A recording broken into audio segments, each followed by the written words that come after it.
The slap cracked through the living room like a gunshot. Officer Ryan Callahan's palm connected with Destiny Williams's face so hard her head snapped sideways. Blood filled her mouth. Her sapphire dress was torn. Her knees were bleeding. Her hands were cuffed behind her back. And this cop, this drunk off-duty cop, had just struck a handcuffed woman in front of 60 witnesses.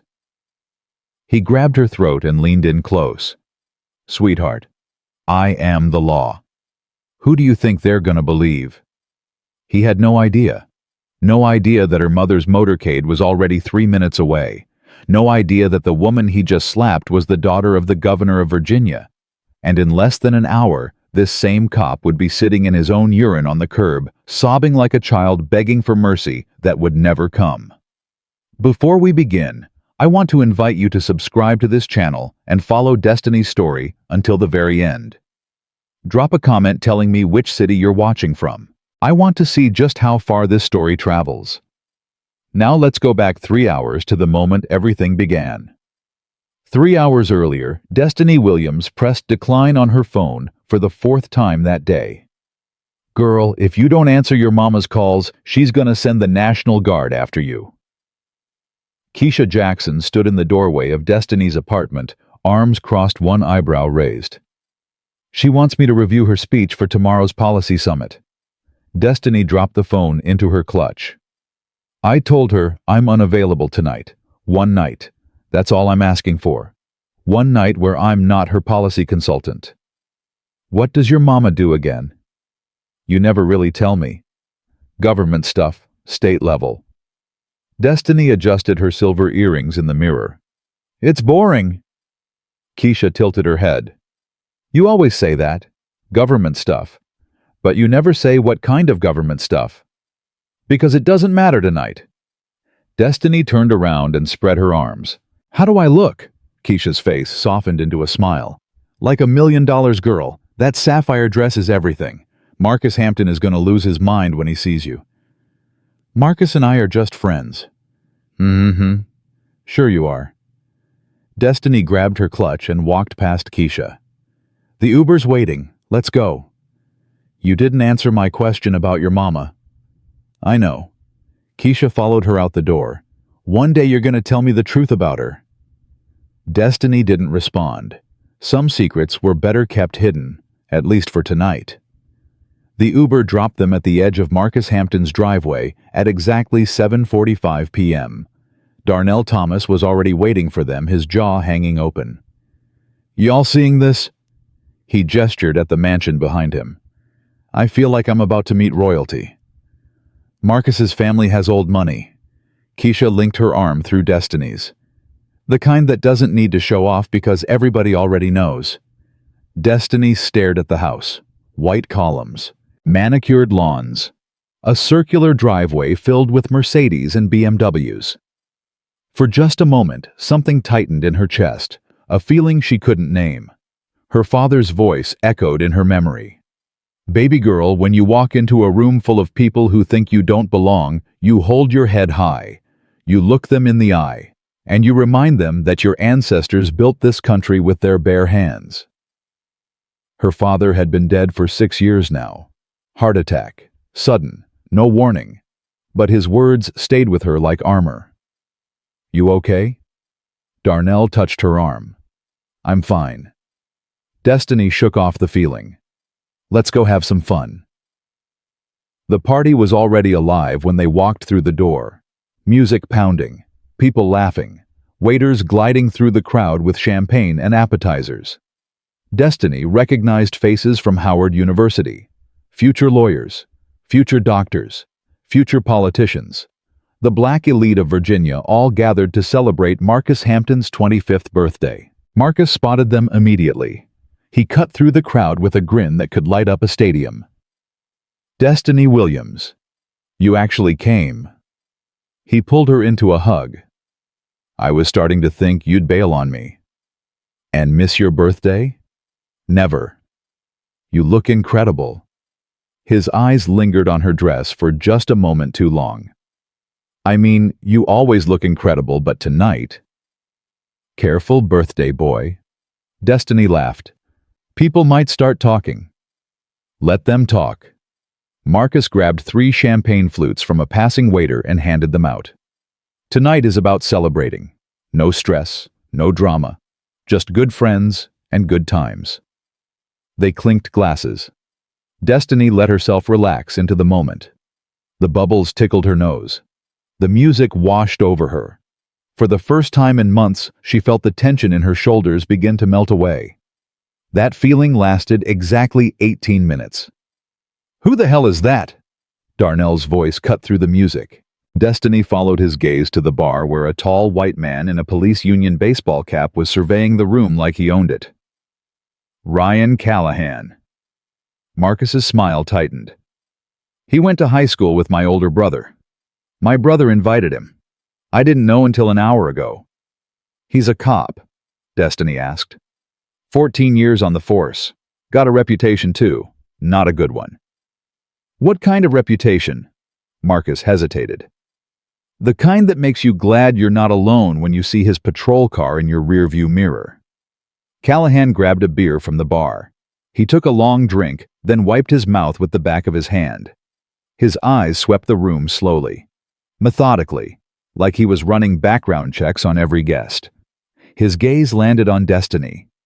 Lingered. Something cold slithered down her spine. "Let's check out the deck."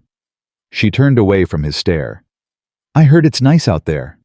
They didn't make it 5 steps. "Hey, Marcus." Callahan's voice boomed across the room.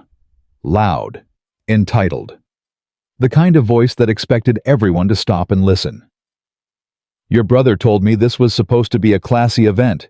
Didn't realize we were running a charity program tonight." The music seemed to drop in volume. Conversations died mid-sentence. Every eye in the room turned toward Callahan. Marcus's jaw tightened. "Everyone here has invited Ryan. Same as you." Sure. Callahan took another swig of his beer. His eyes found Destiny again. "Just saying neighborhood's been changing lately. Gotta be careful who you let through the gates. Never know who might be casing the place." Nervous laughter rippled through some of the guests. The kind of laughter that happens when someone in power says something awful, but nobody wants to be the one to call them out. Keisha grabbed Destiny's arm. "We should go." "No." The word came out sharp. Destiny softened her voice. "No. We're not letting some drunk racist run us off. Marcus invited us. We have every right to be here." "Destiny, I've heard stories about this guy." Darnell's voice dropped low. "Bad stories. He's got complaints filed against him going back years. Racial profiling. Excessive force. Nothing ever sticks." "Nothing ever sticks because nobody ever fights back." Destiny lifted her chin. "My mother didn't raise me to run from bullies. Neither did my father." She could feel Callahan's eyes on her back as they walked toward the deck. Could hear his voice carrying across the room, still dripping with contempt. "Used to know everyone at parties like this. Now you gotta wonder who's here to enjoy themselves and who's here to scope out the silverware." A few of his buddies laughed. Most of the other guests stayed silent, uncomfortable, ashamed. But nobody said anything. Nobody ever said anything. On the deck, Destiny gripped the railing and took a deep breath. The night air was cool against her skin. She could hear crickets chirping in the darkness. Somewhere in the distance, a dog barked. "You okay?" Keisha's voice was gentle. "I'm fine." "You don't look fine. You look like you're about to go back in there and fight that man." "Would that be so wrong?" Keisha didn't answer. Destiny's phone buzzed in her clutch. She pulled it out. "Mom, 5th call today." "You should answer that," Darnell said. "Not tonight." Destiny hit decline and put the phone away. "Tonight I'm just Destiny Williams, law student, birthday party guest, normal 22-year-old. That's all I want to be." "What does that even mean?" Before Destiny could answer, a voice interrupted them. "Excuse me, are you Destiny Williams?" Destiny turned. A woman stood a few feet away, late 30s, black, well-dressed, but there was something haunted in her eyes. something Destiny recognized but couldn't quite place. Yes, do I know you? No, but I know you. The woman glanced back toward the house, toward Callahan. Or at least I know who your mother is. Destiny's blood ran cold. I don't know what you're talking about. It's okay, I won't say anything. The woman took a shaky breath. That man in there, Callahan. Do you know who he is? A cop with a bad attitude and too much beer in his system? He's more than that. The woman's voice dropped to a whisper. 3 years ago he pulled me over for a broken taillight, said I matched a description.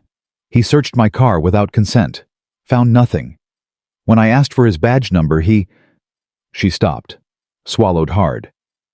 He called me things I can't repeat, put his hands on me, bruised my arm so bad I couldn't wear short sleeves for a month.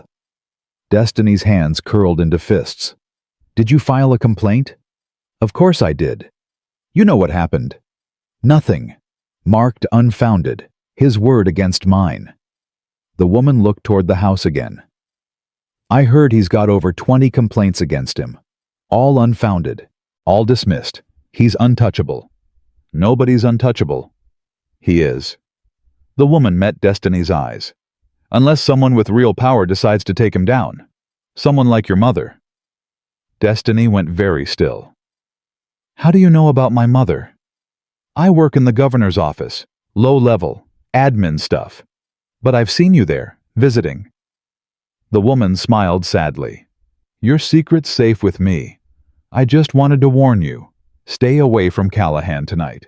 He's been drinking since he got here. And when he drinks, he gets dangerous. Thank you for telling me. Be careful, Destiny. Men like him don't just hurt people, they destroy them.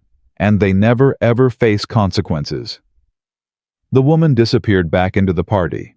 Keisha stared at Destiny. What the hell was that about? What did she mean, your mother? What's going on? Nothing.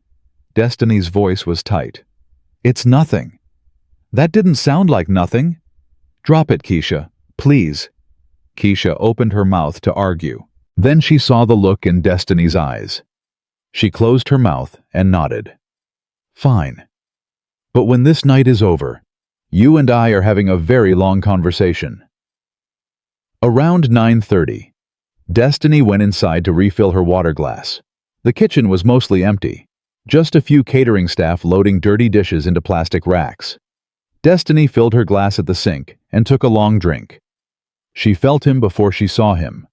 The hair on the back of her neck stood up. The air in the room changed, got heavier, darker. She turned around. Callahan was standing in the doorway, blocking her only exit. Well, well, well. His words were slurred. How many beers had he had? 6, 7, if it isn't the belle of the ball. Excuse me. Destiny kept her voice level, professional. I need to get by. He didn't move. What's the rush? He took a step closer. The smell of beer and cheap cologne hit her like a wave. Party's just getting started. The party's out there, not in here. See, that's what I don't understand about you people. Another step. You show up at places you don't belong. You walk around like you own the place. You act like you're better than everyone else. I was invited, same as you. No, see, that's where you're wrong. His voice hardened. I belong here. I know these people. I grew up with these people. You're just a guest, a temporary visitor. And when the party's over, you go back where you came from. Destiny felt her heart rate spike. Every instinct screamed at her to run, to push past him and get out. But she'd learned a long time ago that showing fear to men like Callahan only made them worse. What's your angle anyway? He leaned against the doorframe, blocking more of the exit. Gold digger looking to lock down a rich boy, or something else? My angle is enjoying a friend's birthday party. Now move. Make me. The words hung in the air between them. A challenge, a threat. Destiny didn't blink. I'm asking you politely to step aside. And I'm asking you politely to answer my question. His smile was cold. predatory. What's a girl like you doing at a party like this? A girl like me. You know what I mean. Say it. Destiny's voice didn't waver. Say what you really mean. Something flickered in Callahan's eyes. Surprise. Most people backed down when he pushed. This girl was pushing back. You've got a mouth on you. His hand twitched at his side. I don't like mouthy women. And I don't like racist cops. Looks like we're both disappointed. Callahan's face went dark. He straightened up, stepped closer, close enough that Destiny could count the broken blood vessels in his eyes. You want to say that again? Destiny. Darnell's voice came from behind Callahan. Everything good in here? The moment shattered like glass. Callahan stepped aside slowly, deliberately, making it absolutely clear that it was his choice to move, not because anyone made him, just having a friendly conversation. His smile didn't reach his eyes. Your friend here's got a real attitude problem. Might want to talk to her about that. He brushed past Darnell and disappeared into the crowd. Destiny realized she'd been holding her breath. She let it out in a rush. What the hell was that? Darnell moved to her side. Did he touch you? No, but he wanted to. We need to leave, right now. No. Destiny's voice was firm. That's exactly what he wants. He wants to intimidate me into running. I'm not giving him that satisfaction. Destiny, this isn't about satisfaction. This is about safety. That man is dangerous. I know he's dangerous. That's exactly why I'm not running. Darnell stared at her like she'd lost her mind. That doesn't make any sense. My father used to say that the only way to beat a bully is to stand your ground. The moment you run, you've already lost. Your father wasn't dealing with a drunk cop with a gun and a badge. My father dealt with worse. Destiny's voice softened. He grew up in Mississippi in the 60s. He marched with Dr. King. He got beaten by police, got his ribs broken, got thrown in jail, and he never once ran, not once. Darnell was quiet for a long moment. Then he sighed. Fine. But I'm not leaving your side for the rest of the night. And if that man comes near you again, we're out. Deal. Deal. They rejoined the party. Destiny tried to enjoy herself, tried to dance with Keisha, tried to laugh at Darnell's jokes, but everywhere she went, she felt Callahan's eyes on her. Watching. Waiting. Like a predator sizing up its prey.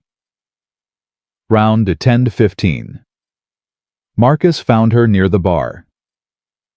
Destiny. I am so sorry about Ryan. I had no idea he'd be like this. My brother swore he'd behave. It's not your fault, Marcus. Yes, it is. This is my party, my house, my responsibility. He ran a hand over his face. I should have kicked him out an hour ago. Why didn't you? Marcus hesitated. His father was my father's business partner for 20 years. There's history there, complicated history. If I throw Ryan out, it could cause problems for my family. Destiny nodded slowly. I understand. You do. Politics, power, protecting your family's interests. I understand all of it. She touched his arm. But Marcus, you need to understand something too. That man is dangerous, not just to me, to everyone in this room who doesn't look like him. Sooner or later he's going to hurt someone, and when he does, everyone who could have stopped him will have to live with that. Marcus's face went pale. You think he'd actually? I don't think. I know. Destiny's voice dropped. A woman told me tonight that Callahan assaulted her 3 years ago, put his hands on her, bruised her arms, and nothing happened. No consequences, no accountability, just another complaint marked unfounded. Jesus. So when I tell you that I can handle myself, I mean it. My mother taught me well. But the question you need to ask yourself is, what are you going to do when handling it isn't enough? Before Marcus could answer, his phone rang. He glanced at the screen and frowned. It's my brother. Hold on. He answered the call. Yeah, what? His face went white. Why, What do you mean? A long pause. Okay, I'll handle it. He hung up. His hands were shaking. What's wrong? Destiny asked. My brother says Ryan just made a phone call to his buddies at the station. What kind of call? Marcus couldn't meet her eyes. The kind that usually means someone's about to have a very bad night. Destiny's blood turned to ice. She looked across the room. Callahan was standing near the bar phone, still in his hand. He caught her looking and smiled. That smile told her everything she needed to know. Marcus, what exactly did your brother say? He said Ryan was bragging to some guys earlier. Said he was going to teach someone a lesson tonight. Someone who didn't know their place. And you're just telling me this now? I thought he was just talking. Drunk talk. I didn't think he'd actually...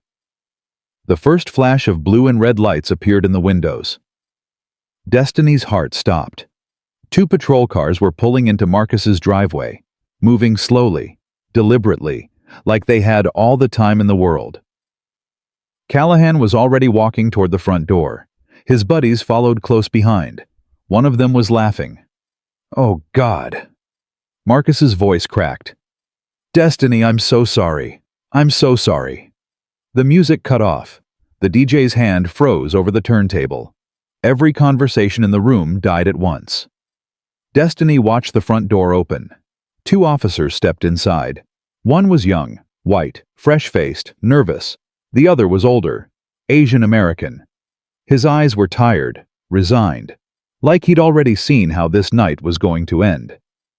Callahan met them in the foyer. His voice was low, but Destiny caught every word. Suspected narcotics. Saw her with my own eyes. Black female. Sapphire dress. Probable cause for search and detainment. The young officer's hand moved to his belt. Where is she? Callahan turned, pointed directly at Destiny. 60 pairs of eyes followed his finger. Destiny stood perfectly still. Her heart was pounding so hard she could hear it in her ears. Her hands wanted to shake. She wouldn't let them. Miss. The young officer's voice cracked slightly. We need you to step outside. Destiny set down her water glass. Slowly. Deliberately. What is this regarding? Outside. Now. The crowd parted like the Red Sea.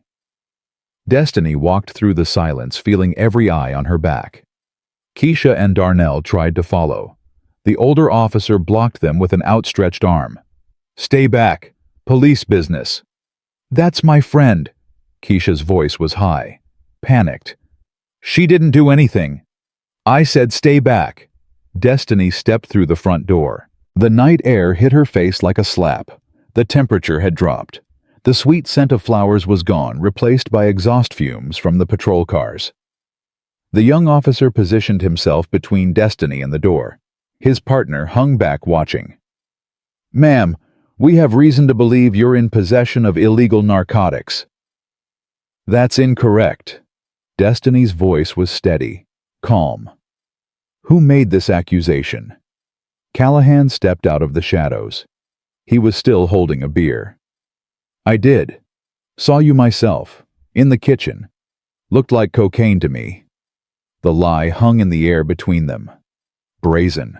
Obvious. Shameless. You're lying. Callahan's face went red. You calling a police officer a liar? That's a dangerous game, sweetheart. I'm stating a fact. I don't have any drugs. I haven't used any drugs. I haven't touched any drugs. You're fabricating probable cause because I refused to be intimidated by you earlier. The young officer shifted uncomfortably.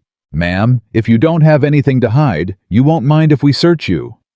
Actually, I do mind. Destiny straightened her spine. You need probable cause for a search, reasonable suspicion based on specific articulable facts. An unsupported accusation from an off-duty, visibly intoxicated officer does not meet that legal threshold. Callahan's beer bottle slipped from his hand. It shattered on the driveway. Listen to this one. His voice dripped with contempt. You been watching too much Law and Order, girl? I'm a third-year criminal justice major at Howard University. I've spent 3 years studying constitutional law. Terry v. Ohio, the Fourth Amendment, Mapp v. Ohio. I know exactly what you can and cannot legally do to me. Something shifted in Callahan's face. The drunk bravado flickered. For just a moment, uncertainty crept into his eyes. Then the rage came flooding back, hotter than before. Your attitude is suspicious enough for me. That's not how the law works, Officer Callahan. I am the law. He moved fast, faster than Destiny expected. His hand shot out and grabbed her wrist. His fingers dug into the tendons until pain exploded up her arm. Turn around. You're being detained. Destiny tried to pull back. His grip tightened until she gasped. On what grounds? State the specific legal grounds for this detention. Suspicion of drug possession. Failure to comply with a lawful order. He yanked her arm behind her back. The angle was wrong. Unnatural. Her shoulders screamed in protest. That enough grounds for you? You're hurting me. Destiny kept her voice loud, clear, making sure everyone watching through the windows could hear every word. This is excessive force. I am not resisting arrest.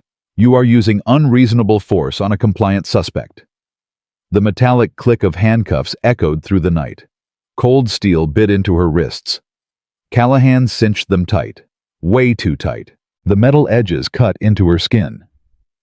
My name is Destiny Williams. She said it clearly, distinctly, looking directly at the phones now pressed against every window. Badge number. I want your badge number for the record. You want my badge number? Callahan laughed. Fine. Badge number 5847. Write it down. Frame it. Hang it on your wall. It won't matter. Nothing's gonna happen to me. Nothing ever happens to me. Inside the house, Keisha was clutching Destiny's abandoned clutch. The phone inside was buzzing. Once, twice, 3 times. She opened the clutch, looked at the screen. Mom. Keisha's finger hovered over the decline button. Then something made her stop. Some instinct, some gut feeling that this call was different. She answered. Hello? The voice on the other end was crisp, sharp, the kind of voice that expected immediate answers and got them.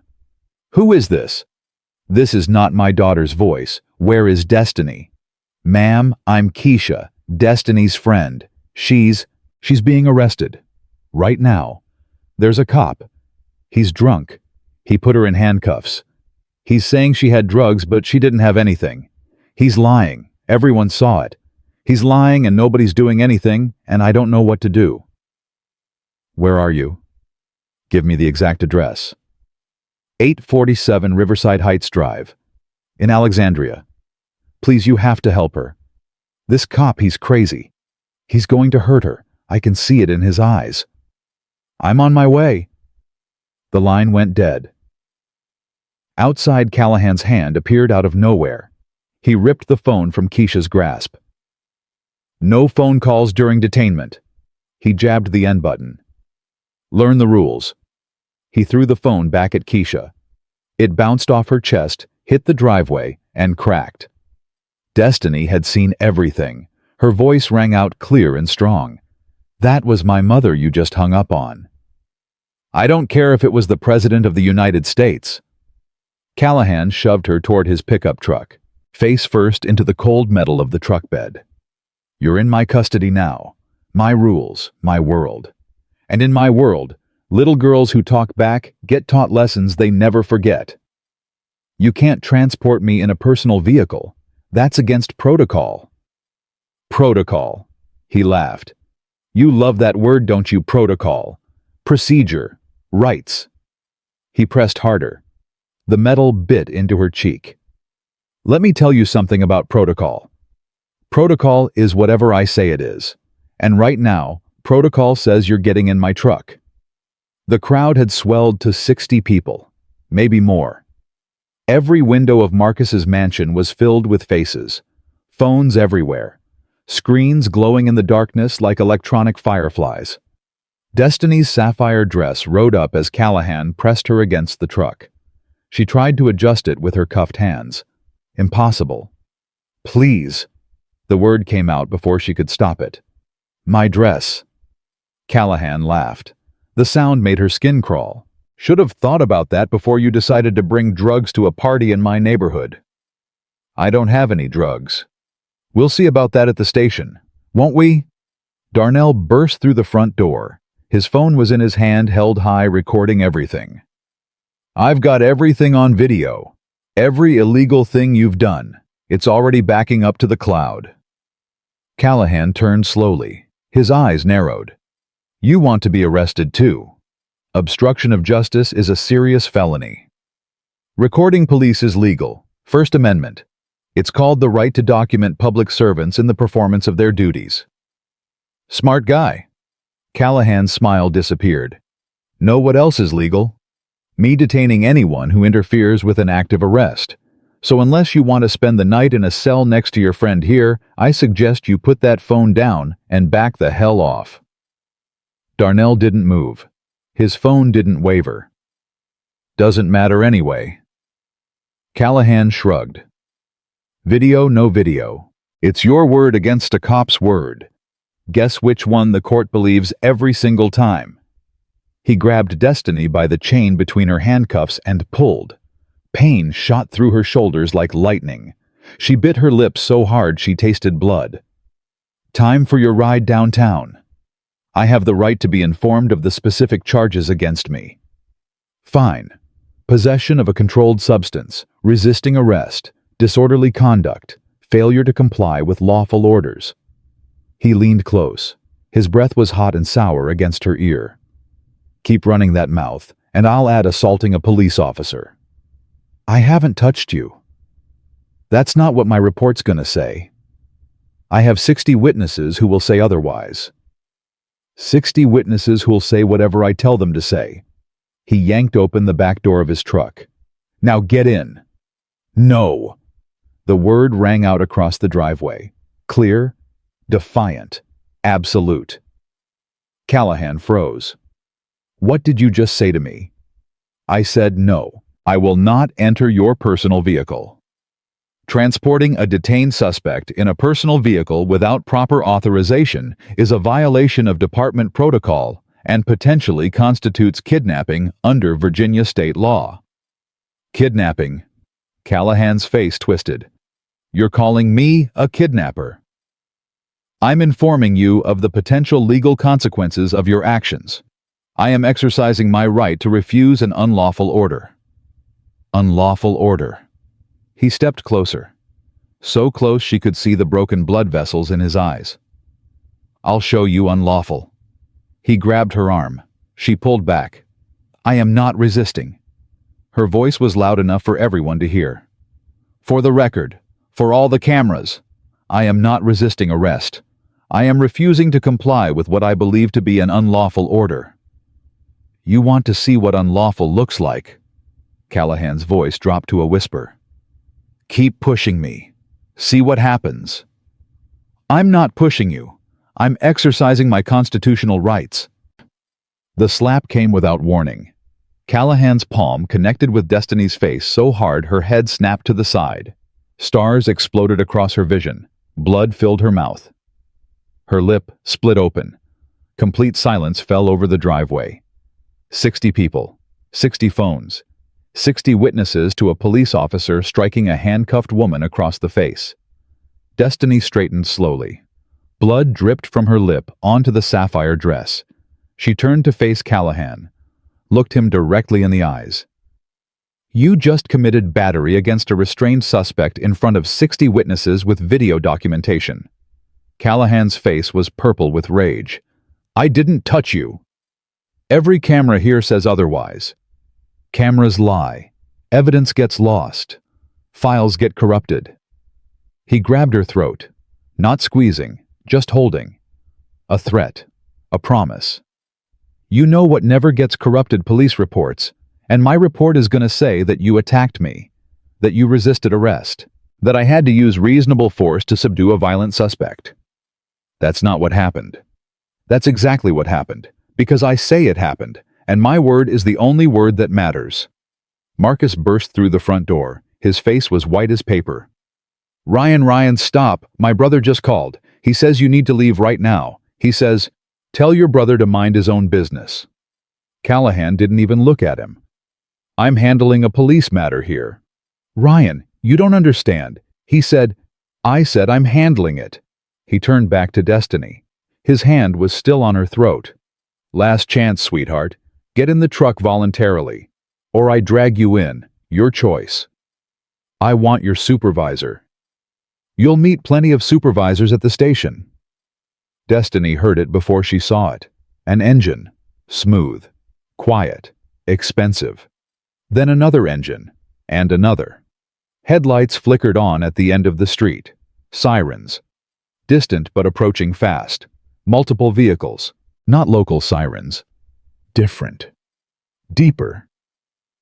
Callahan frowned. What the hell?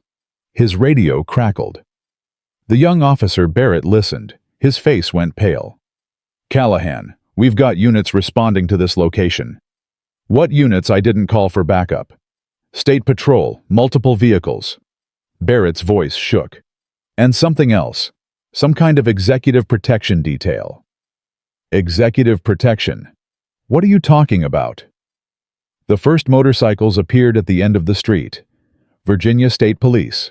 Blue lights flashing. They blocked the intersection. Stopped all traffic. Then the SUVs. A black Chevrolet Suburban turned into the driveway. Bulletproof glass. Government plates. It moved with the kind of authority that made everyone instinctively step back.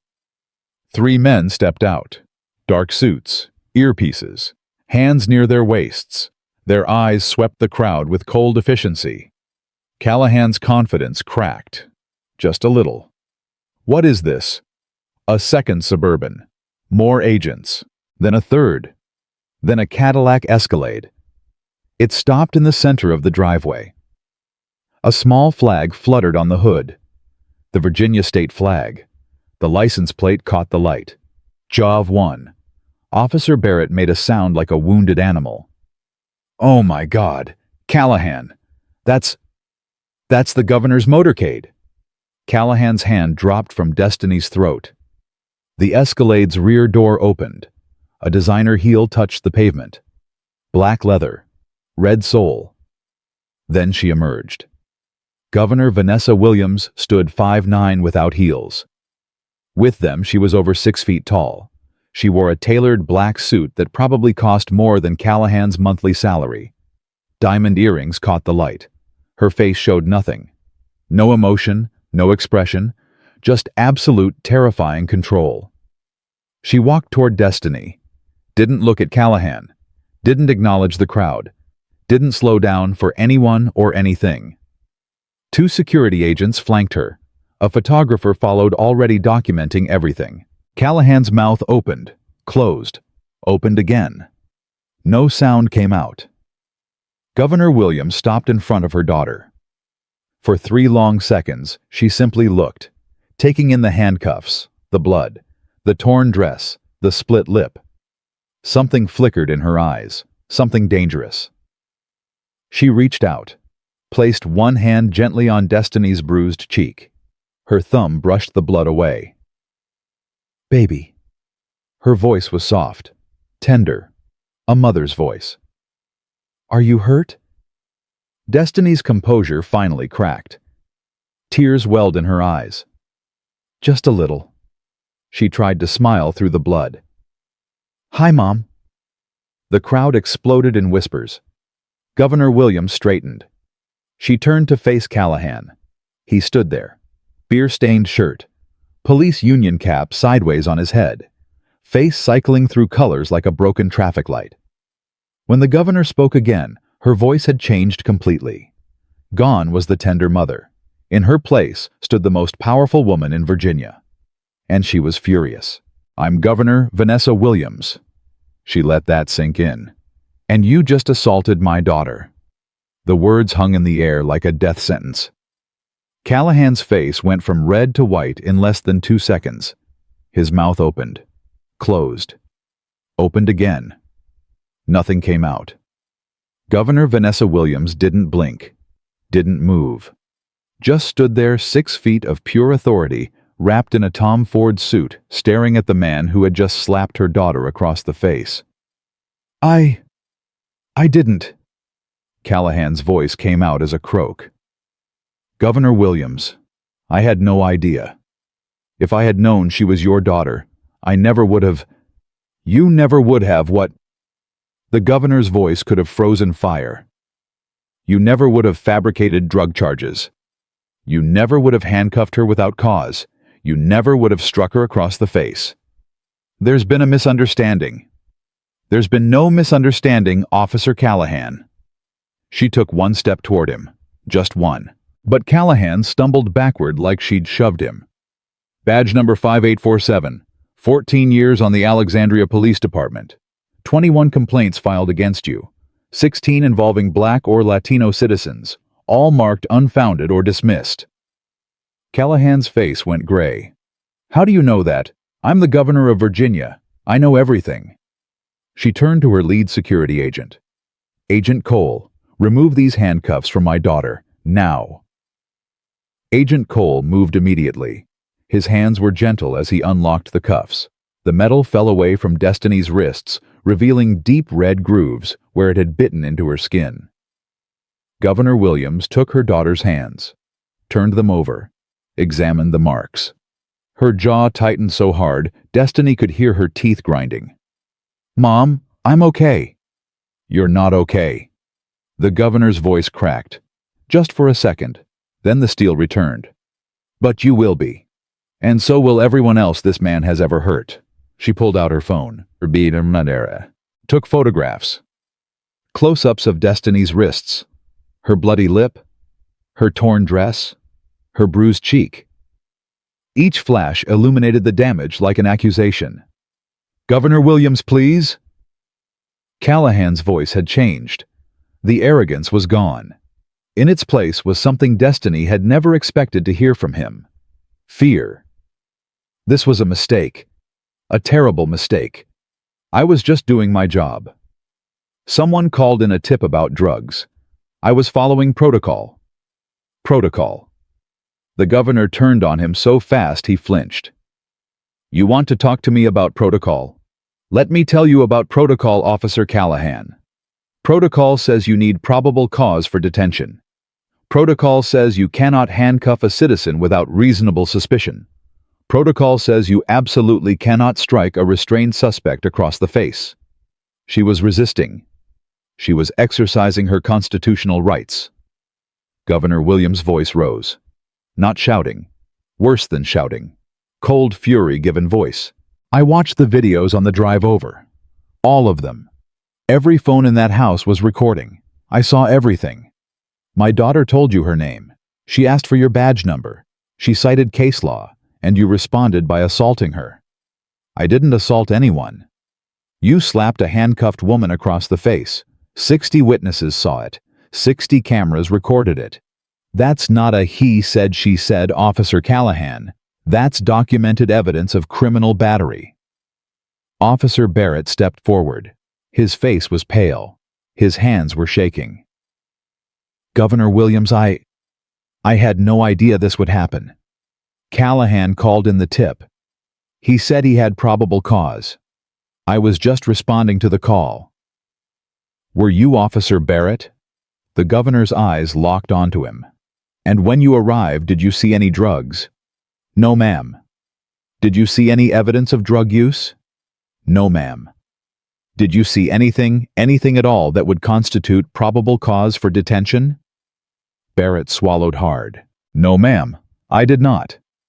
So you arrested my daughter based solely on the word of an off-duty, visibly intoxicated officer with 16 racial profiling complaints in his file. I didn't know about his file. That's not an excuse. That's an indictment of your entire department. A new vehicle pulled into the driveway. A black Crown Victoria with exempt plates. Police Commissioner David Hayes stepped out. 62 years old, white. The kind of career politician who had climbed the ladder by never making waves and never asking questions. He saw the motorcade, saw the governor, saw Destiny's bloody face. The color drained from his cheeks. "Governor Williams," he approached with his hand extended. "I came as soon as I heard. I want to assure you that we will conduct a full investigation. Your officer assaulted my daughter." The governor didn't take his hand. "That's not speculation. That's not allegation. That's documented fact. I understand you're upset." Upset. The word came out like a blade. "Commissioner Hayes, I am not upset. I am furious. But more than that, I am determined. Because this isn't about my daughter. This is about every citizen your department has failed. Every complaint that was marked unfounded. Every victim who was told their word didn't matter." "Governor, please. Let's discuss this privately." "No. We're going to discuss this right here. In front of all these witnesses. In front of all these cameras." She gestured at the crowd. 60 phones, 60 recordings. Because the days of handling police misconduct behind closed doors are over. Commissioner Hayes's face hardened. "With all due respect, Governor, you don't have jurisdiction over local police matters. This is an Alexandria PD issue. We'll handle it internally." "Internally?" Governor Williams laughed. It was not a pleasant sound. "You mean the way you handled Officer Callahan's 21 previous complaints? The way you handled the 16 accusations of racial profiling? The way you've been handling him for 14 years while he terrorized the communities you're supposed to protect? Those complaints were investigated according to procedure. Your procedure is the problem. Commissioner, your procedure is designed to protect bad cops, not the citizens they abuse." She turned to her aide, a young black woman with a tablet who had been quietly documenting everything. "Rebecca, read me Officer Callahan's complaint history. Out loud. For the record." Rebecca stepped forward. Her voice carried clearly across the driveway. "Officer Ryan Callahan, badge number 5847. Complaint 1 filed March 2011. Excessive force during traffic stop. Complainant Marcus Thompson, African American male. Status unfounded." Callahan's face twisted. "That was a misunderstanding." "Complaint 2, Rebecca continued. Filed August 2012. Racial slurs during arrest. Complainant Leticia Gonzalez, Latina female. Status unfounded." Complaint 3. Filed January 2014. Unlawful search and seizure. Complainant Dwayne Harris, African American male. Status unfounded. "This is ridiculous." Callahan looked to Commissioner Hayes for support. "Those complaints were all investigated. I was cleared every time." Complaint 4. Rebecca continued, her voice steady. Filed September 2015. Physical assault during questioning. Complainant Tamika Reynolds, African American female. Status unfounded. From the crowd, a woman's voice rang out. "That was me." Everyone turned. The woman Destiny had spoken to earlier on the deck stepped forward. Her hands were shaking, but her voice was strong. "I'm Tamika Reynolds. 3 years ago, Officer Callahan pulled me over for a broken taillight. He searched my car without consent. When I asked for his badge number, he grabbed my arm so hard he left bruises. I filed a complaint. Nothing happened." "Ma'am, please."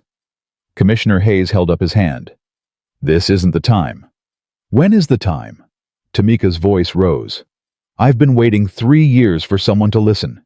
3 years of knowing that man was still out there, still wearing a badge, still hurting people. And nobody cared. Nobody did anything." Complaint 5. Rebecca continued. Filed March 2016. Racial profiling during pedestrian stop. Complainant Andre Williams, African American male, age 16 at time of incident. A young man stepped out of the crowd. College age now. His eyes were fixed on Callahan with undisguised hatred. "He stopped me walking home from basketball practice, said I fit a description, put me in handcuffs for 2 hours while he searched my backpack, found nothing, didn't apologize, just told me to stay out of trouble." His voice cracked. "I was 16 years old. I missed my grandmother's birthday party because of him." Complaint 6. Enough. Callahan's voice was ragged, desperate. Enough! This is a witch hunt. You're taking the word of criminals over a decorated police officer. Criminals? Governor Williams's voice cut through the night like a scalpel. You just called my daughter a criminal. You called these citizens criminals, people with no records, no convictions, just complaints against you that were conveniently swept under the rug. I didn't mean... You meant exactly what you said. That's the problem, Officer Callahan. You've always meant exactly what you said. You've just never had to face consequences for it. She turned to Commissioner Hayes. Commissioner, I want Officer Callahan arrested, now. Hayes's face went red. Governor, we can't just arrest an officer based on what video evidence of battery 60 eyewitnesses. A documented pattern of misconduct spanning 14 years. She stepped closer to him. Arrest him, or I will call the State Attorney General, the FBI Civil Rights Division, and every news organization in Virginia. And by morning, everyone in this country will know exactly how the Alexandria Police Department protects its own. Hayes stood frozen, caught between two impossible choices. The crowd was growing. Neighbors had come out of their houses. More phones appeared. The whole street was watching. Commissioner. Agent Cole's voice was low, dangerous. The governor gave you a direct order. She doesn't have the authority. She has whatever authority she decides to take. Agent Cole stepped forward. His hand rested on his hip near his weapon. And right now, she's deciding to take yours. The silence stretched for 10 agonizing seconds. Then Hayes's shoulders slumped. Barrett. Chen. His voice was barely audible. Arrest Officer Callahan. On what charges? Barrett asked. Battery, false imprisonment, deprivation of rights under color of law. Governor Williams counted them off. Civil rights violations, filing a false report, abuse of authority. That's 6 felonies to start. I'm sure the Attorney General will find more. Barrett and Chen moved toward Callahan. He backed away. His eyes were wild, panicked. You can't do this. I'm a cop. I've been a cop for 14 years. You can't just...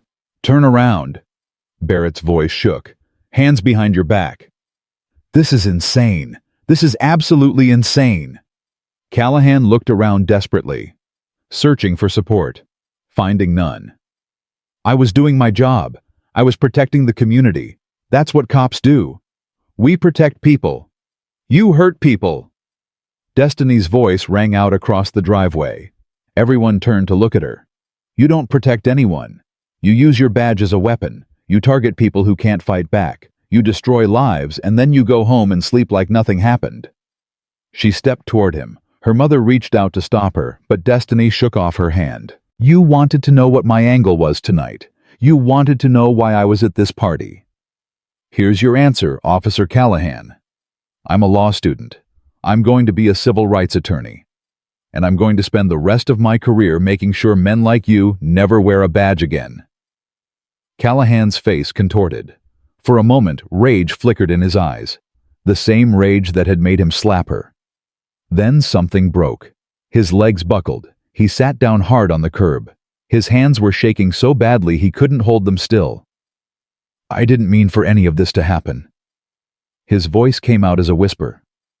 I saw her at the party, looking so confident, acting like she belonged, and something inside me just snapped.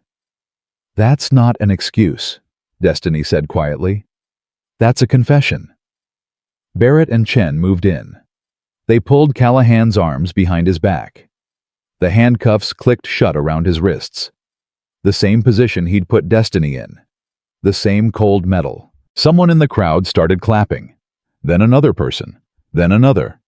Within seconds, 60 people were applauding. Callahan looked up. His eyes found Destiny's. She saw everything in that look. Fear, shame, disbelief.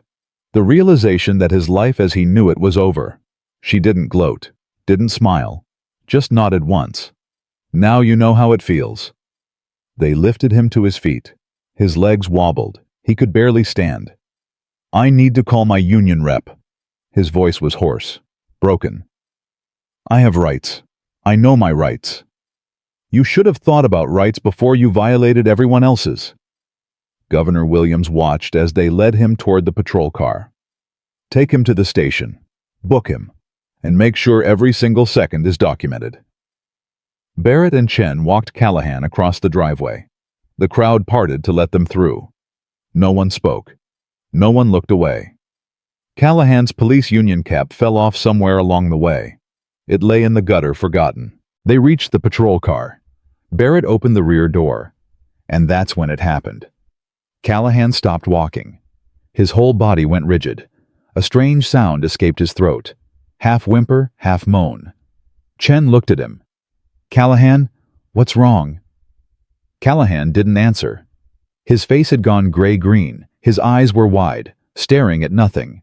Then the stain appeared. Dark, spreading, starting at his crotch and moving down both legs. The smell hit a moment later. Unmistakable. Officer Ryan Callahan, 14-year veteran of the Alexandria Police Department, had just wet himself in front of the governor of Virginia, 60 witnesses and 60 recording phones. The crowd went silent. Not shocked silence. Something else. Something deeper. The silence of justice witnessed. Callahan looked down at himself, at the spreading wetness, at the puddle forming on the concrete beneath him. His face crumpled. He collapsed against the patrol car, slid down until he was sitting on the ground, knees pulled to his chest, arms wrapped around himself, sobbing. Great heaving sobs that shook his entire body. I'm sorry. The words came out between gasps. I'm sorry. I'm so sorry. Please, please don't do this. I have a family. I have kids. Please. Governor Williams watched him. Her face showed nothing. You should have thought about that before you put your hands on my daughter. Her voice was ice. Before you put your hands on Tamika Reynolds. Before you put your hands on Andre Williams. Before you put your hands on every person who trusted you to protect them. I'll do anything, anything you want. Just please. There's nothing you can do. The time for mercy was 14 years ago when you filed your first false report. 21 complaints later, mercy is no longer on the table. She turned to Commissioner Hayes. Commissioner, get this man out of my sight. And then you and I are going to have a very long conversation about how your department allowed this to happen. Hayes nodded. His face was ashen. He looked like a man who had just watched his career implode. Barrett and Chen lifted Callahan off the ground. His pants were soaked. Urine dripped onto the pavement as they half-dragged him toward the patrol car. No one laughed. No one mocked. There was nothing funny about watching a man's life fall apart. The patrol car door closed. The engine started. Red taillights disappeared around the corner. Callahan was gone. Governor Williams turned to her daughter. The ice in her expression melted. What remained was pure maternal love. Let me see your face. Destiny stood still while her mother examined her injuries, the split lip, the bruised cheek, the marks on her wrists. We're going to the hospital. Mom, I'm fine. You're not fine. You were assaulted. You need to be examined, documented. We're building a case that will make sure that man never hurts anyone again. Destiny didn't argue. She knew that tone. It was the governor voice. The voice that didn't take no for an answer. Keisha and Darnell pushed through the crowd. Keisha was crying. Darnell looked like he'd aged 10 years in the past hour. Destiny! Keisha threw her arms around her friend. Oh my God! Oh my God! I was so scared. When he hit you, I thought, I'm okay. Destiny hugged her back. I'm okay. Thanks to you. Me, I didn't do anything. You answered my phone. You told my mother where I was. Destiny pulled back and looked at her friend. You saved me, Keisha. Don't ever forget that. Governor Williams stepped forward. Her expression softened as she looked at Destiny's friends. You're Keisha, the one who answered the phone. Keisha nodded. Her hands were still shaking. Thank you. The governor's voice was warm, genuine. If you hadn't answered that call, if you hadn't told me where my daughter was...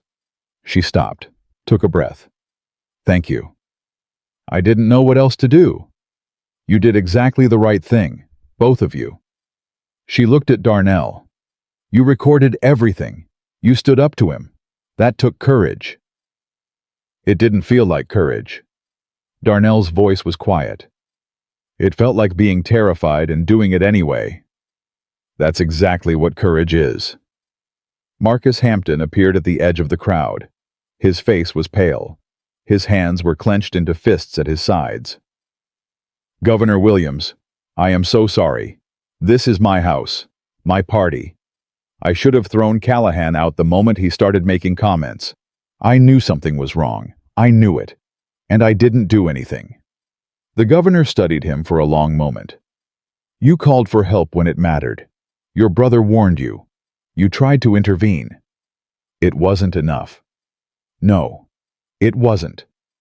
Her voice was firm but not cruel. But you're young. You'll learn. The question is what you do next, how you use this moment. Whether you let it make you better or whether you pretend it never happened. I'll never pretend. Marcus's voice was fierce. I'll never forget what I saw tonight. And I'll never let something like this happen again. Not in my house. Not anywhere. Good. The governor nodded. Hold on to that feeling. Remember it. Because the world is full of men like Ryan Callahan. And the only way to stop them is for good people to refuse to look away. She turned to her security team. We're leaving. Hospital first. Then my office. We have work to do. Agent Cole nodded. The motorcade is ready, Governor. Governor Williams put her arm around Destiny's shoulders. Gentle. Protective. Come on, baby. Let's get you taken care of. They walked toward the Escalade together. Mother and daughter. The crowd parted to let them through. Destiny paused at the door of the car. Looked back at Marcus's mansion. At the crowd of people still standing in the driveway, at the spot where Callahan had slapped her. This isn't over. Her voice was quiet, almost to herself.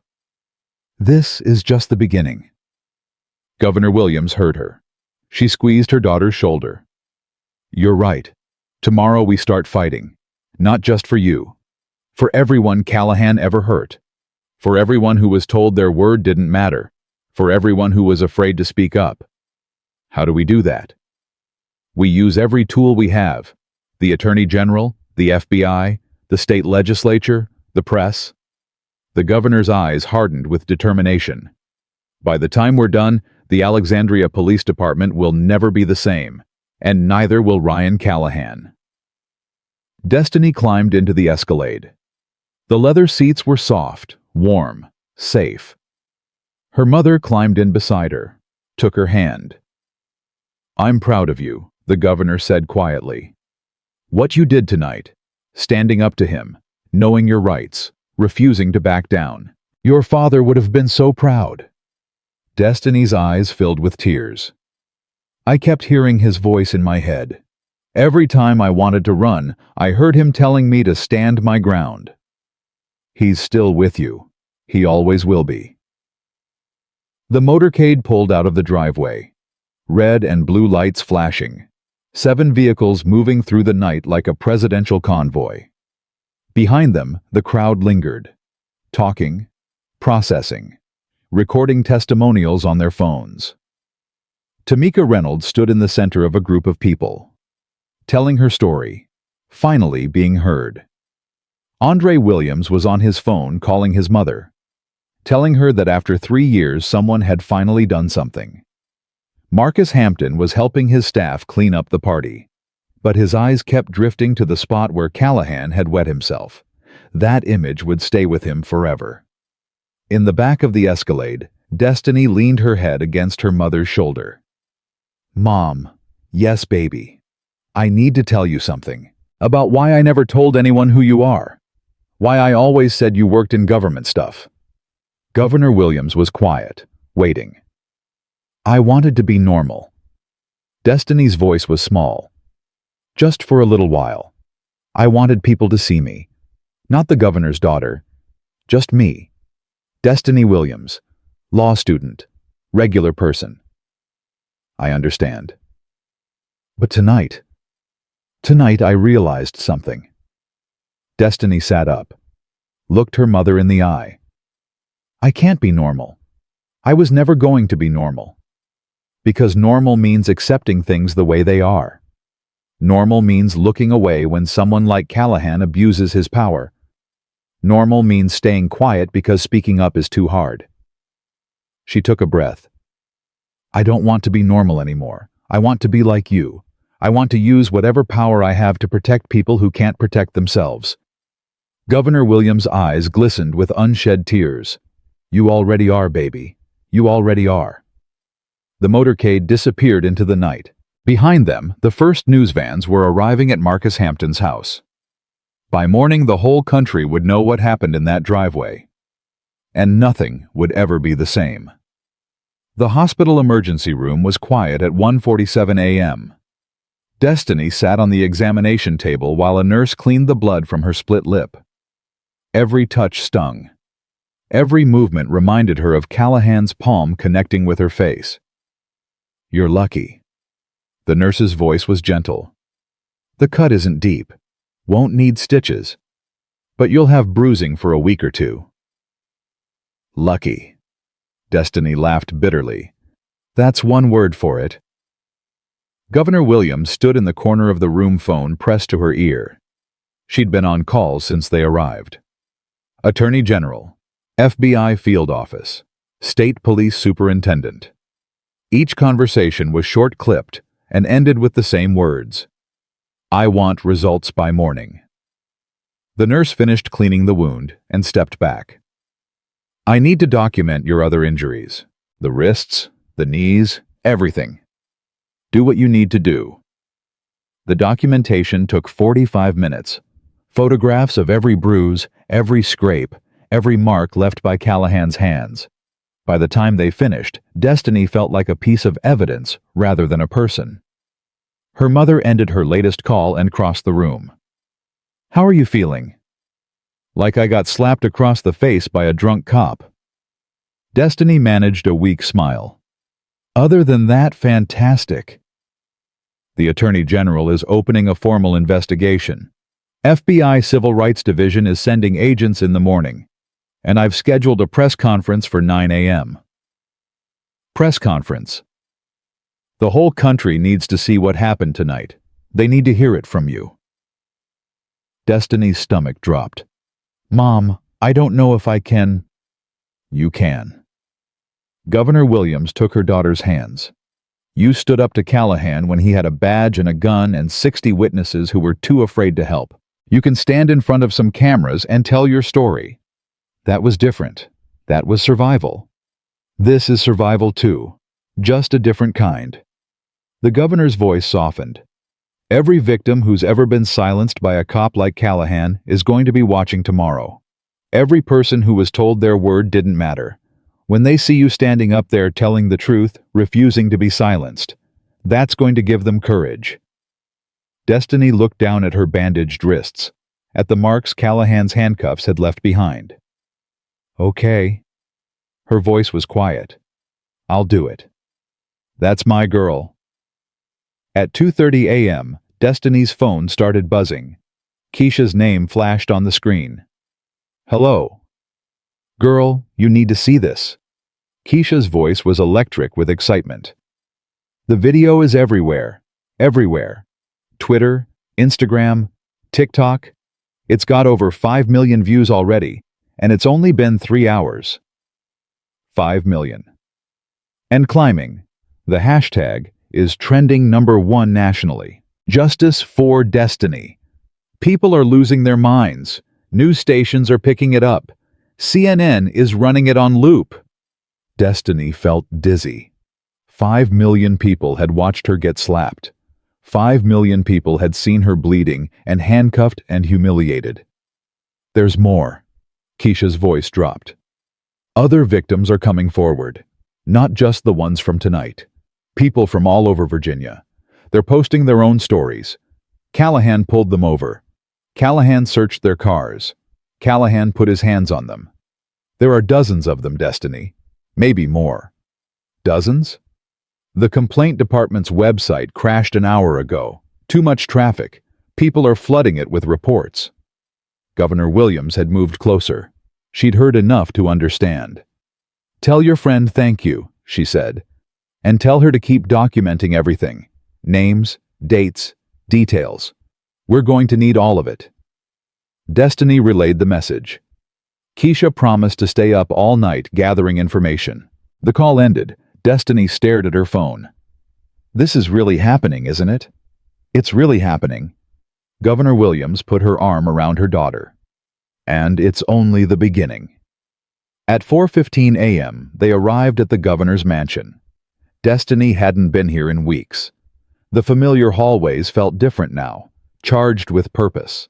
Staff members rushed past with documents and phones. The whole building was awake, mobilized for war. Rebecca, the governor's aide, met them at the door. "Governor, we have a situation." "What kind of situation?" "Commissioner Hayes just held an unauthorized press conference, 20 minutes ago." Governor Williams' expression turned to stone. "Show me." They gathered around a television in the main conference room. Rebecca pulled up the recording. Commissioner Hayes stood behind a podium, looking haggard and defensive. "The Alexandria Police Department takes all allegations of misconduct seriously. Officer Callahan has been placed on administrative leave pending a full internal investigation. However, I want to be clear that we will not rush to judgment based on incomplete information or political pressure. Our officers put their lives on the line every day, and they deserve due process, just like any other citizen." Governor Williams's hand tightened into a fist. "He's trying to control the narrative," she said quietly. "He's trying to make Callahan look like the victim." "There's more." Rebecca fast-forwarded the recording. Hayes was answering questions now. "Governor Williams's involvement raises serious concerns about political interference in a law enforcement matter. We respect her office, but we will not allow any investigation to be compromised by external pressure, no matter where it comes from." "He's accusing you of interference." Destiny couldn't believe what she was hearing. "He watched his officer assault me, and he's accusing you of interference." "That's exactly what he's doing." Governor Williams' voice was calm. Too calm. "He's betting that I'll back down to avoid looking political. He's betting wrong." She turned to Rebecca. "Get me the Attorney General on the phone, then the Superintendent of State Police, then every reporter who's ever written about police accountability in Virginia." "Yes, Governor." "And Rebecca, find out everything there is to know about Commissioner Hayes. His record, his finances, his connections, everything." "You think he's dirty?" "I think any commissioner who protects an officer with 21 complaints isn't just incompetent. He's complicit." At 6:30 a.m., the first bombshell dropped. Destiny was trying to sleep on a couch in her mother's office when Rebecca burst through the door. "Governor, you need to see this, now." They gathered around Rebecca's laptop. A news website was open. The headline made Destiny's blood run cold. "Exclusive internal documents reveal Alexandria PD systematically buried complaints against Officer Callahan." Someone leaked the files. Rebecca scrolled through the article. All 21 complaints, plus internal memos, plus email chains between Hayes and the Internal Affairs Division. Governor Williams leaned closer. Her eyes scanned the documents. "Look at this." She pointed at the screen. Email from Hayes to IA Director. Quote, "Make this go away. Callahan is connected. We can't afford the headache." That was 3 years ago, after Tamika Reynolds filed her complaint. "Connected to who?" Destiny asked. "That's the question, isn't it?" Rebecca pulled up another document. "There's more.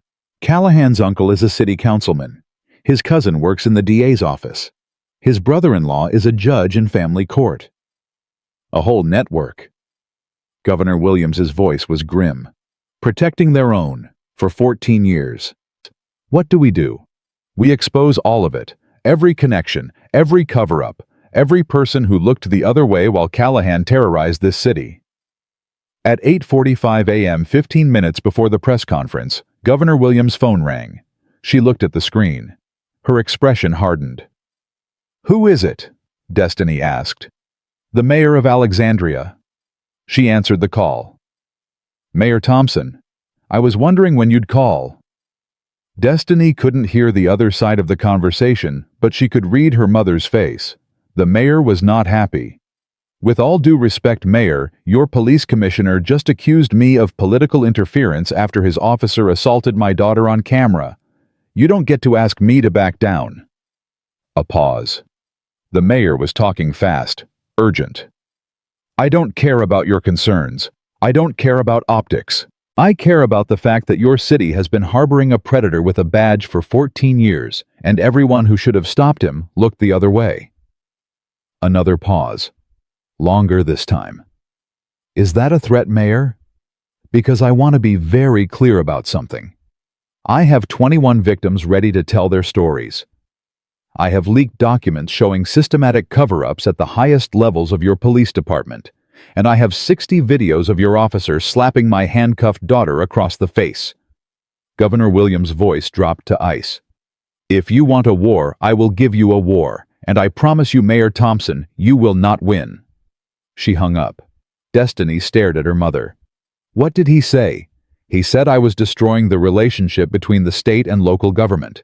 He said I was making this political. He said I should let the system work. And you said, I said the system is the problem." Governor Williams straightened her jacket. "Now let's go make some news." The press conference began at exactly 9:00 a.m. Governor Williams stood behind a podium bearing the state seal. Destiny stood beside her. Behind them, a row of chairs held Tamika Reynolds, Andre Williams, and 4 other victims who had come forward overnight. Cameras flashed. Reporters shouted questions. The room buzzed with barely contained chaos. Governor Williams raised her hand. Silence fell. "Last night, my daughter Destiny was assaulted by Officer Ryan Callahan of the Alexandria Police Department. She was handcuffed without probable cause. She was struck across the face while restrained. All of this was captured on video by dozens of witnesses." She paused. Let the words sink in. "But this is not about my daughter. This is about the 21 citizens who filed complaints against Officer Callahan over 14 years. Complaints that were systematically dismissed, buried, made to disappear." Murmurs rippled through the press corps. Behind me sit 6 of those victims. They're here today to tell their stories, to be heard, to finally receive the justice that was denied to them for years. She stepped aside. Tamika Reynolds approached the podium. Her hands were shaking, but her voice was strong. "My name is Tamika Reynolds. 3 years ago, Officer Callahan assaulted me during a traffic stop. He left bruises on my arms that lasted for weeks. When I filed a complaint, I was told it was my word against his. I was told nobody would believe me. I was told to let it go." Her voice cracked. "I tried to let it go. I tried to move on. But every time I saw a police car, I felt afraid. Every time I heard a siren, my heart started racing. That man stole my sense of safety, and the system that was supposed to protect me protected him instead." She wiped her eyes. "But today, I'm not afraid anymore. Today, I'm standing here in front of the whole country telling my truth, and I want every victim out there to know you are not alone. Your word does matter, and if you speak up, we will stand with you." The applause started slowly. Then it built. Within seconds, the entire room was on its feet. One by one, the other victims told their stories. Andre Williams, who was 16 when Callahan handcuffed him for walking home from basketball practice. Roberto Mendez, whose nephew had 3 ribs broken at a family party. William Davis, whose son spent 8 months in jail on false charges. Each story was different. Each story was the same. A man with a badge who used his power to hurt people. A system that let him do it again and again. When the last victim finished speaking, Governor Williams returned to the podium. "As of this morning, the State Attorney General has opened a formal investigation into the Alexandria Police Department. The FBI Civil Rights Division is conducting a parallel investigation, and I am calling on the state legislature to pass emergency police accountability reform." She looked directly into the cameras. "To Officer Callahan and everyone who protected him, your time is up. To Commissioner Hayes, who accused me of political interference, I am not interfering with justice. I am demanding it. And to every victim who is still afraid to come forward, we see you, we hear you, and we will fight for you." The questions erupted like gunfire. "Governor, do you believe Commissioner Hayes should resign?" "I believe Commissioner Hayes should answer for his role in covering up 14 years of abuse. What happens after that is up to the people of Alexandria." "Is it true that Officer Callahan has family connections in the city government?" "Our investigation is uncovering a network of relationships that may have contributed to the suppression of complaints. I can't comment further at this time." "Governor, critics say you're using your position to get special treatment for your daughter. How do you respond?" Governor Williams's eyes flashed. "My position is the only reason my daughter got justice last night. That's not a defense of the system. That's an indictment of it. If I weren't the governor, Destiny would have been taken to the station in Officer Callahan's personal vehicle. She would have been booked on false charges. Her complaint would have been marked unfounded, just like all the others. The only special treatment my daughter received was the treatment every citizen deserves, but almost never gets." The room went silent. "Any more questions?" At 11:30 a.m., the second bombshell hit. Destiny was in her mother's office watching the news coverage when Rebecca burst in again. "Commissioner Hayes just resigned." "What?" "Effective immediately. He released a statement 10 minutes ago. Says he's stepping down to avoid being a distraction during the investigation." Governor Williams didn't smile. "He's running. He knows what's coming and he's trying to get ahead of it." "There's more. The city council just announced they're launching their own investigation. And Callahan's uncle, the councilman, he recused himself from all police-related matters. His office isn't taking calls. The rats are leaving the ship." Governor Williams nodded slowly. "Good. Let them run. It won't save them." Destiny's phone buzzed. A text from Darnell. "Check Twitter. Now." She opened the app. The trending topics made her gasp. Number 1. Justice for Destiny. Number 2. Fire Callahan. Number 3. Alexandria. Decorruption. Number 4. Governor Williams' speech. And number 5. Callahan. Peed himself. "Oh my God." Destiny turned the phone toward her mother. "Someone made a meme." Governor Williams looked at the screen. Her lips twitched. "Well, that's one way to ensure he never lives this down." "Is it bad that I feel a little satisfaction?" "No." Her mother squeezed her shoulder. "It's human. Just don't let it consume you. Revenge isn't justice. Accountability is." At 2:15 p.m., the victims started arriving. Not just the 6 from the press conference. Others. People who had seen the news and decided to come forward. People who had been silent for years. People who had finally found the courage to speak. Tamika Reynolds had set up an informal headquarters in one of the governor's conference rooms. She was taking names, gathering stories, building a case. 23. She looked up when Destiny entered. 23 victims so far, and more are calling every hour. 23. Destiny felt sick. "I knew there were complaints, but these aren't all from complaints. Some of them never filed. They were too scared, too sure nothing would happen." Tamika's voice hardened. "One woman told me Callahan threatened her kids if she reported him, said he knew where they went to school. He threatened her children. For 12 years, she's lived with that fear. 12 years of looking over her shoulder, checking the locks 3 times before bed, teaching her kids to hide if they ever saw a police car." Destiny sank into a chair. The weight of it all pressed down on her. How did he get away with this for so long? Because the system let him. Tamika's eyes were fierce. Because every time someone tried to speak up, they were told their word didn't matter. Because men like Hayes decided that protecting their own was more important than protecting the people they were supposed to serve. But that's going to change now, right? Tamika was quiet for a moment. It's going to change if we make it change. Justice doesn't happen automatically. It happens because people fight for it, because they refuse to be silent, because they stand up even when they're scared. She reached out and took Destiny's hand. You started something last night. When you stood your ground, when you refused to get in that truck, when you looked that man in the eye and told him he was wrong, you gave all of us hope. I was terrified.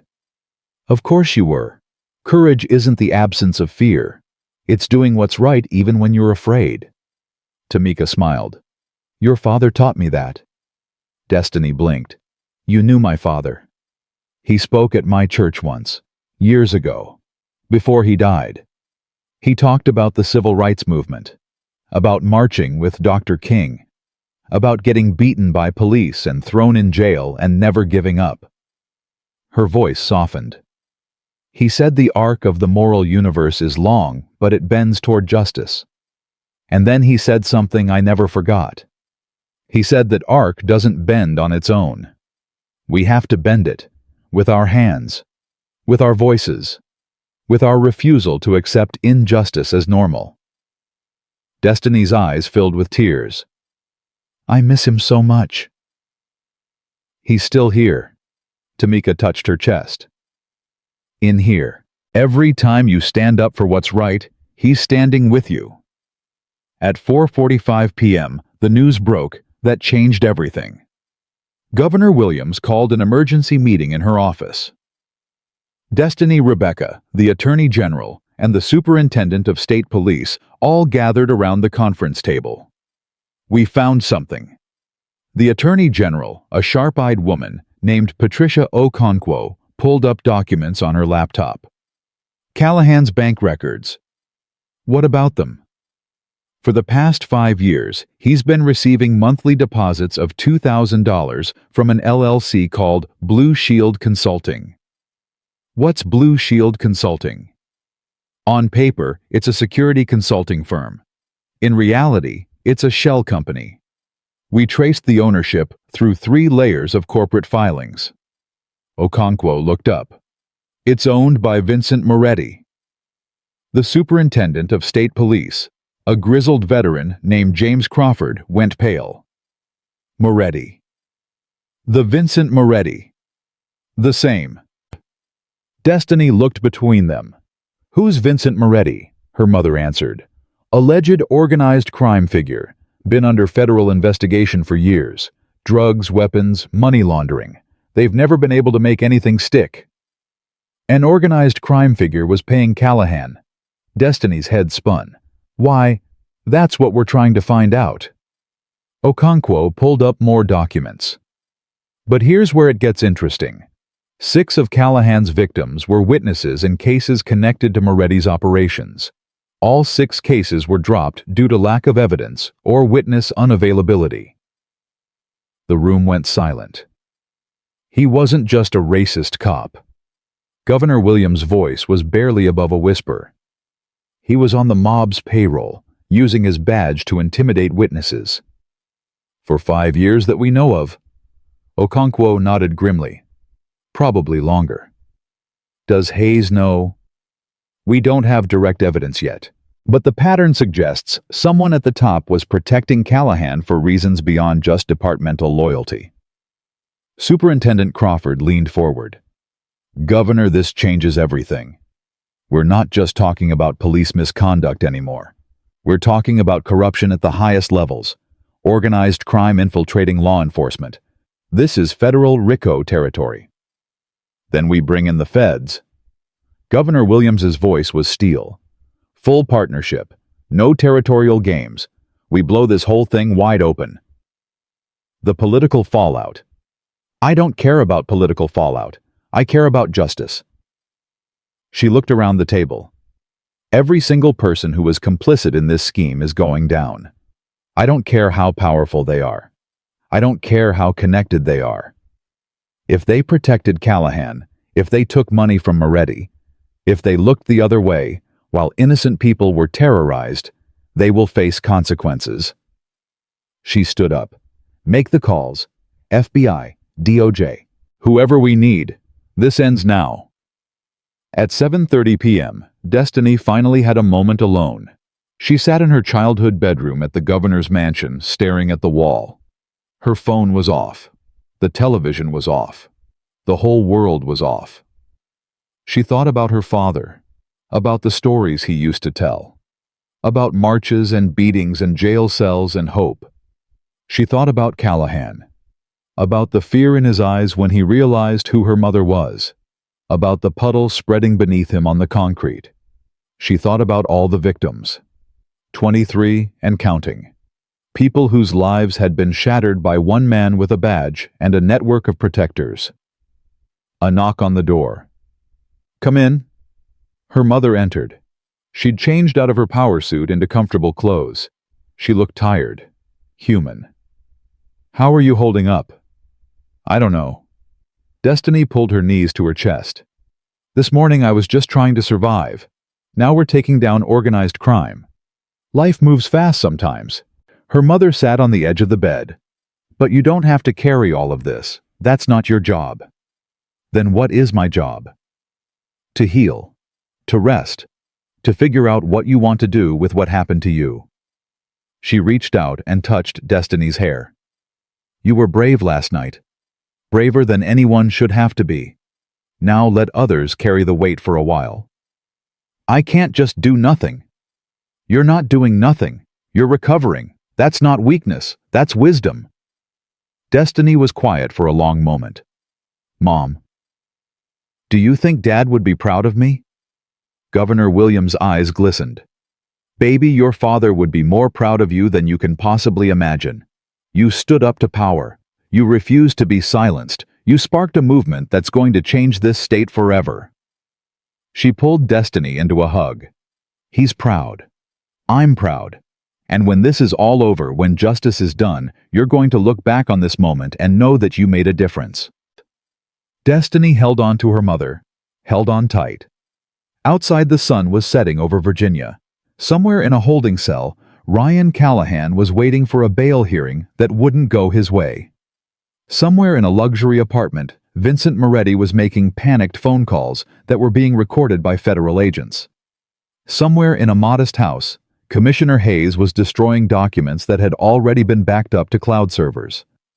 And somewhere in the governor's mansion, a 22-year-old woman who had started the night just wanting to be normal was realizing that normal was never going to be an option again. She was going to be something better. She was going to be a fighter. 3 days had passed since the night that changed everything. Destiny stood in front of her bathroom mirror at 6:15 a.m. studying the bruise on her cheek. It had faded from purple to yellow-green. The split on her lip was healing, but every time she closed her eyes, she still felt Callahan's palm connecting with her face. Her phone buzzed on the counter. Keisha. Girl, turn on Channel 5, right now. Destiny grabbed the remote and flipped to the news. Her heart stopped. Ryan Callahan's mugshot filled the screen. Underneath it, bold red letters, breaking news. The anchor's voice was urgent. Former Alexandria police officer Ryan Callahan was found unresponsive in his holding cell early this morning. He is currently in critical condition at Virginia Medical Center. Authorities are investigating the circumstances surrounding the incident. Destiny's phone slipped from her hand. Destiny. You still there? Keisha's voice was tinny and distant from the floor. She picked up the phone. Her hands were shaking. What happened to him? Nobody knows yet. Some people are saying he tried to hurt himself. Others are saying someone got to him. Got to him in jail. Think about it. He was connected to Moretti. He knew things. People with that kind of information don't last long when they become liabilities. Destiny's mother appeared in the doorway. She'd clearly been watching the same broadcast. Get dressed. We need to go. Go where? The hospital. If Callahan dies before he talks, we lose our best chance at taking down the entire network. At 7:30 a.m., the governor's motorcade pulled into Virginia Medical Center. The hospital was surrounded by news vans. Reporters shouted questions as Destiny and her mother pushed through the crowd. Security formed a protective barrier around them. Inside, they were met by Attorney General Okonkwo and Superintendent Crawford. Both looked like they hadn't slept in days. "What do we know?" Governor Williams demanded. "He was found at 4:47 a.m. Okonkwo's voice was grim. Apparent overdose. Pills that shouldn't have been anywhere near his cell. How did he get pills in a maximum security holding area? That's what we're trying to find out. Someone on the inside either smuggled them in or looked the other way while someone else did. Is he going to survive? Doctors say it's 50-50. They pumped his stomach, but he was down for a while before anyone found him. There may be brain damage." Destiny felt sick. She'd wanted Callahan to face justice. She'd wanted him to pay for what he'd done. But this wasn't justice. This was something else entirely. "Can he talk?" Governor Williams asked. "Not yet. He's in a medically induced coma. If he wakes up, it won't be for at least 24 hours. "If he wakes up?" "Yes, Governor, if." At 8:45 a.m., the first accusation hit. Destiny was sitting in a hospital waiting room when her phone exploded with notifications. Twitter, Instagram, news alerts, all saying the same thing. Callahan's lawyer claims Governor Williams orchestrated attack on his client. She opened the first article with trembling fingers. Attorney Michael Reeves, representing former officer Ryan Callahan, held a press conference this morning, alleging that Governor Vanessa Williams used her position to arrange an attack on his client while in custody. "This is clearly retaliation," Reeves stated. "Governor Williams has made no secret of her vendetta against Officer Callahan. Now, conveniently, my client is fighting for his life, just days before he was scheduled to provide testimony that would have exposed corruption at the highest levels of state government." Destiny couldn't breathe. She found her mother in a conference room with Okonkwo and Crawford. The television was on. Reeves was still talking, his face red with righteous indignation. "My client was prepared to reveal that Governor Williams herself has connections to individuals who wanted him silenced. This attack proves that she will stop at nothing to protect her own interests." Governor Williams's face was stone. "He's lying," Destiny said. "He has to be lying." "Of course he's lying." Her mother's voice was calm. Too calm. "But that doesn't matter. What matters is whether people believe him. They can't believe him. There's no evidence. There doesn't need to be evidence. There just needs to be doubt." Governor Williams turned off the television. "Reeves isn't trying to win in court. He's trying to win in the court of public opinion. If he can make enough people question my motives, it undermines everything we've built. So what do? We fight back, with facts, with evidence, with the truth." She turned to Okonkwo. "I want a full investigation into how those pills got into Callahan's cell. I want every guard interviewed, every camera reviewed, every visitor logged, and I want it done by someone completely independent of my office." "Governor, that could take weeks." "Then it takes weeks. But when it's done, there won't be a single question about what really happened." At 10:30 a.m., the situation got worse. Destiny was scrolling through social media when she saw it. A hashtag she never expected. Governor Williams, corrupt. It was trending, not as high as Justice for Destiny, but climbing fast. She clicked on it and felt her stomach drop. Thousands of posts, some from obvious bot accounts, others from real people who seemed genuinely convinced that her mother was behind Callahan's overdose. She's the real criminal here. Callahan was about to expose her, and suddenly he almost dies. Coincidence? The whole system is rigged. Williams is just as dirty as the rest of them. Keisha called again. "Please tell me you're not reading that garbage." "I can't help it." Destiny's voice cracked. 3 days ago, everyone was on our side. Now half the internet thinks my mother tried to kill Callahan. It's not half the internet. It's a coordinated attack. Darnell's been tracking it. Most of those accounts were created in the last 48 hours. Someone's running a disinformation campaign. Who do you think Moretti has money? Money buys bots. Bots create narratives. It's information warfare. Destiny thought about what her mother had said. There doesn't need to be evidence. There just needs to be doubt. How do we fight back? The same way we've been fighting, with the truth, with the victim's stories, with the evidence. Keisha's voice hardened. They want us to give up. They want us to get discouraged and go away. That's exactly why we can't. At 12:15 p.m., Tamika Reynolds called an emergency meeting. 27 victims had now come forward. They gathered in a conference room at the governor's mansion, filling every chair and lining the walls. Their faces showed fear, anger, determination. Tamika stood at the front of the room.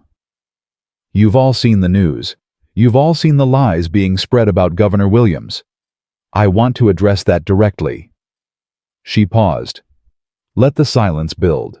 3 years ago, when I filed my complaint against Callahan, I was alone. No one believed me. No one stood up for me. I was told to let it go, to move on, to accept that nothing would ever change. Her voice strengthened. Governor Williams didn't attack Callahan. She did something far more dangerous to people like him. She believed us. She amplified our voices. She used her power to demand accountability, and that terrifies them. Murmurs of agreement rippled through the room. They want us to turn against her. They want us to doubt her. Because they know that as long as we stand together, we're unstoppable. The moment we start fighting each other, they win. An older man in the back raised his hand. William Davis, whose son had spent 8 months in jail on false charges. What do you need us to do? I need you to tell your stories, again and again, to every reporter who will listen, to every camera you can find. I need you to remind the world that this isn't about politics. This is about justice. This is about a man who terrorized our community for 14 years while the system protected him. She looked around the room. They're trying to make Governor Williams the villain. We need to remind everyone who the real villain is. At 2:45 p.m., Callahan woke up. Destiny was in her mother's office when the call came. Okonkwo's voice was tight with urgency. He's conscious. Barely. But he's talking. What's he saying? He wants to make a deal. Governor Williams grabbed her coat. Let's go. They arrived at the hospital at 3:30 p.m. Federal agents had taken over Callahan's security. No local police anywhere near him. Okonkwo met them outside his room. He's scared, really scared. He thinks Moretti tried to have him killed, and he's probably right. He wants protection in exchange for testimony. What kind of testimony? Everything, the payoffs, the witness intimidation, the network of cops and politicians on Moretti's payroll. Okonkwo's eyes gleamed. He's willing to give us names, dates, bank accounts, everything we need to bring down the entire operation. Governor Williams looked through the window into Callahan's room. He lay in the hospital bed, pale and shrunken. Tubes ran from his arms. Monitors beeped steadily. This is the man who slapped my daughter across the face. Yes. The man who terrorized dozens of innocent people for 14 years. Yes. And now he wants our protection. Okonkwo nodded slowly. Justice isn't always satisfying, Governor. Sometimes it means making deals with devils to catch bigger demons. Governor Williams was quiet for a long moment. What's the minimum he'll accept? Reduced charges, 20 years instead of life, protective custody for the duration of his sentence. And in exchange, full cooperation, testimony against Moretti and everyone connected to him. Names of every dirty cop, every corrupted official, every person who took money to look the other way. Destiny watched her mother's face, watched the war playing out behind her eyes. Do it, Governor Williams said finally. Make the deal. Governor, I want Moretti more than I want Callahan. I want the whole system that created him. If letting one monster serve 20 years instead of life is the price for destroying the entire network, I'll pay it." She turned away from the window. "But I want something else in the deal." Before any paperwork is signed, Callahan looks every single one of his victims in the eye and apologizes, publicly, on camera, no exceptions. Okonkwo raised an eyebrow. "That's unusual." "I don't care about usual. Those people deserve to hear him admit what he did. They deserve to see him take responsibility. That's not negotiable." At 5:00 p.m. the deal was struck. Callahan agreed to everything. The testimony, the names, the public apology. He was too scared to argue. "Moretti's people are everywhere," he told the federal agents. His voice was hoarse, broken. "I didn't know how deep it went until I was already in too deep to get out. They own cops, judges, politicians. If I don't talk, they'll try again. And next time they'll make sure I don't wake up." "Then start talking." He did. For 3 hours, Callahan spilled everything. Names poured out of him like water from a broken dam. 12 cops on Moretti's payroll. 4 judges who dismissed cases in exchange for cash. 2 city councilmen. 1 state senator. The state senator's name made everyone in the room freeze. "Senator Richardson." Okonkwo's voice was sharp. "You're sure?" "I'm sure. He's been taking money from Moretti for 8 years.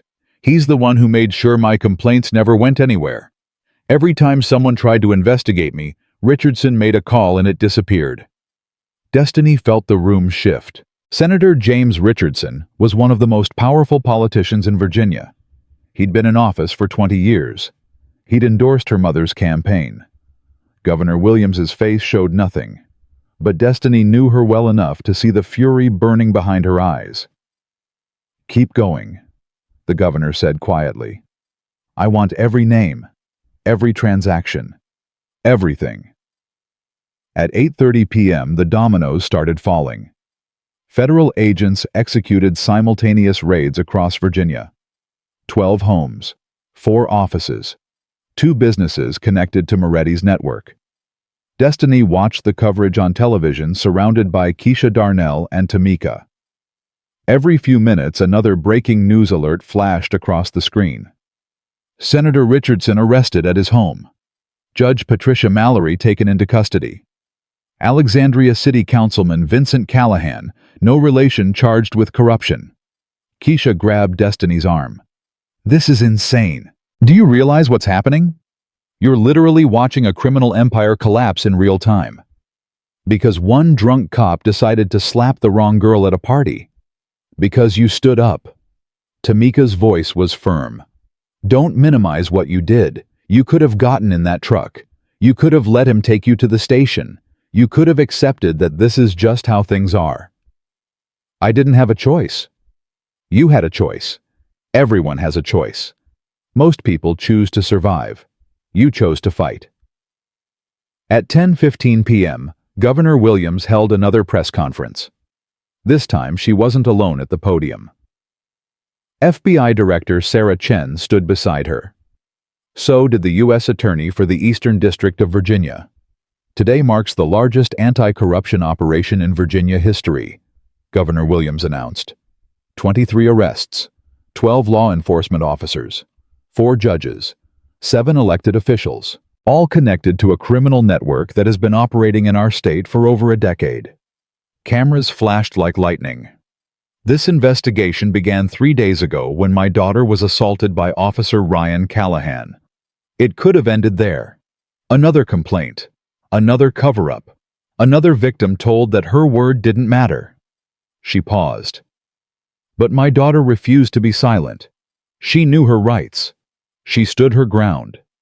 And because of her courage, we uncovered a web of corruption that reaches into every level of our government." Director Chen stepped forward. "Officer Callahan has agreed to cooperate fully with federal investigators. His testimony has been invaluable in dismantling this network. But let me be clear, this is not the end. This is the beginning." We expect additional arrests in the coming weeks as our investigation continues. A reporter shouted a question. Governor Williams, how do you respond to allegations that you orchestrated the attack on Officer Callahan? Governor Williams' expression didn't flicker. Those allegations were part of a coordinated disinformation campaign funded by the very criminals we arrested today. We have evidence that Vincent Moretti paid for thousands of fake social media accounts to spread lies about me and my office. The attack on Officer Callahan was carried out by someone Moretti paid to infiltrate the jail. That person is now in federal custody and has confessed to everything. Another question. What happens to the victims? Will they see justice? Every victim of Officer Callahan and the officers he worked with will have their cases reviewed. Those who were wrongfully arrested will have their records expunged. Those who were physically harmed will receive compensation from a fund we're establishing. And all of them, every single one, will finally be heard. At 11:45 p.m. Destiny finally went home. Not to the governor's mansion, to her own apartment, the one she'd left 3 days ago to attend a birthday party. Keisha came with her. So did Darnell. They sat together on her small couch, too wired to sleep. What happens now? Darnell asked. The trials. Destiny stared at the wall. Months of trials. Maybe years. I'll have to testify. Against Callahan. Against Richardson. Against all of them. Are you scared? Terrified. She managed a small smile. But my father used to say that courage isn't the absence of fear. It's doing what's right, even when you're afraid. Her phone buzzed. A text from her mother. I'm proud of you. Get some sleep. Tomorrow we keep fighting. Destiny typed back. I love you, Mom. The response came immediately. I love you too, baby. Always. Keisha leaned her head on Destiny's shoulder. You know your life is never going to be normal again, right? I know. You're going to be famous. Interviews, book deals, movie rights. Everyone's going to want a piece of the girl who took down a crime empire. I didn't take down anything. I just refused to get in a truck. That's how revolutions start. Keisha smiled. One person refusing to accept the unacceptable. Darnell raised his water bottle. To Destiny Williams, the most stubborn woman I've ever met. To being stubborn, Destiny clinked her bottle against his. And to never, ever backing down. At 1:30 a.m., Destiny finally fell asleep. She dreamed of her father. He was standing in front of a crowd giving one of his speeches about justice and courage and never giving up. But this time, when he finished speaking, he turned and looked directly at her. I'm proud of you, baby girl. I'm scared, Daddy. I know, but you're not alone. You never were. He smiled. That warm, familiar smile she'd missed so much. Now wake up. You've got work to do. Destiny woke with tears on her face and determination in her heart. Her father was right. The work was just beginning. And she was ready. 6 months later, Destiny Williams stood at a podium in the Virginia state capitol. The hearing room was packed. Senators filled their seats. Reporters lined the walls. Cameras pointed at her from every angle. And in the gallery above, 27 faces looked down at her. 27 victims who had found their voices because she had found hers. Her hands didn't shake. Her voice didn't waver. My name is Destiny Williams. 6 months ago, I was assaulted by a police officer at a birthday party. The room was silent. Every eye was on her. I was handcuffed without cause, knocked to the ground while restrained, struck across the face in front of 60 witnesses. And if my mother hadn't been the governor of Virginia, none of you would know my name. My complaint would have been marked unfounded. My story would have been buried. Just like the stories of 27 other victims over 14 years. She paused. Let the words sink in. That's why I'm here today. Not to talk about what happened to me, but to talk about what happens to everyone else. The people without connections. The people without power. The people who are told their word doesn't matter. Senator Mitchell, the chairman of the Judiciary Committee, leaned forward. Ms. Williams, you're here to testify in support of House Bill 3127, the Community Police Accountability Act. Can you tell us why you believe this legislation is necessary? Because the system is broken. Destiny's voice rang clear through the chamber. Not bent, not damaged, broken, by design. Officer Ryan Callahan had 21 complaints filed against him over 14 years. 21. And nothing happened. Not because the complaints weren't valid, but because the system was designed to protect him. Some would say that officers deserve due process like any other citizen.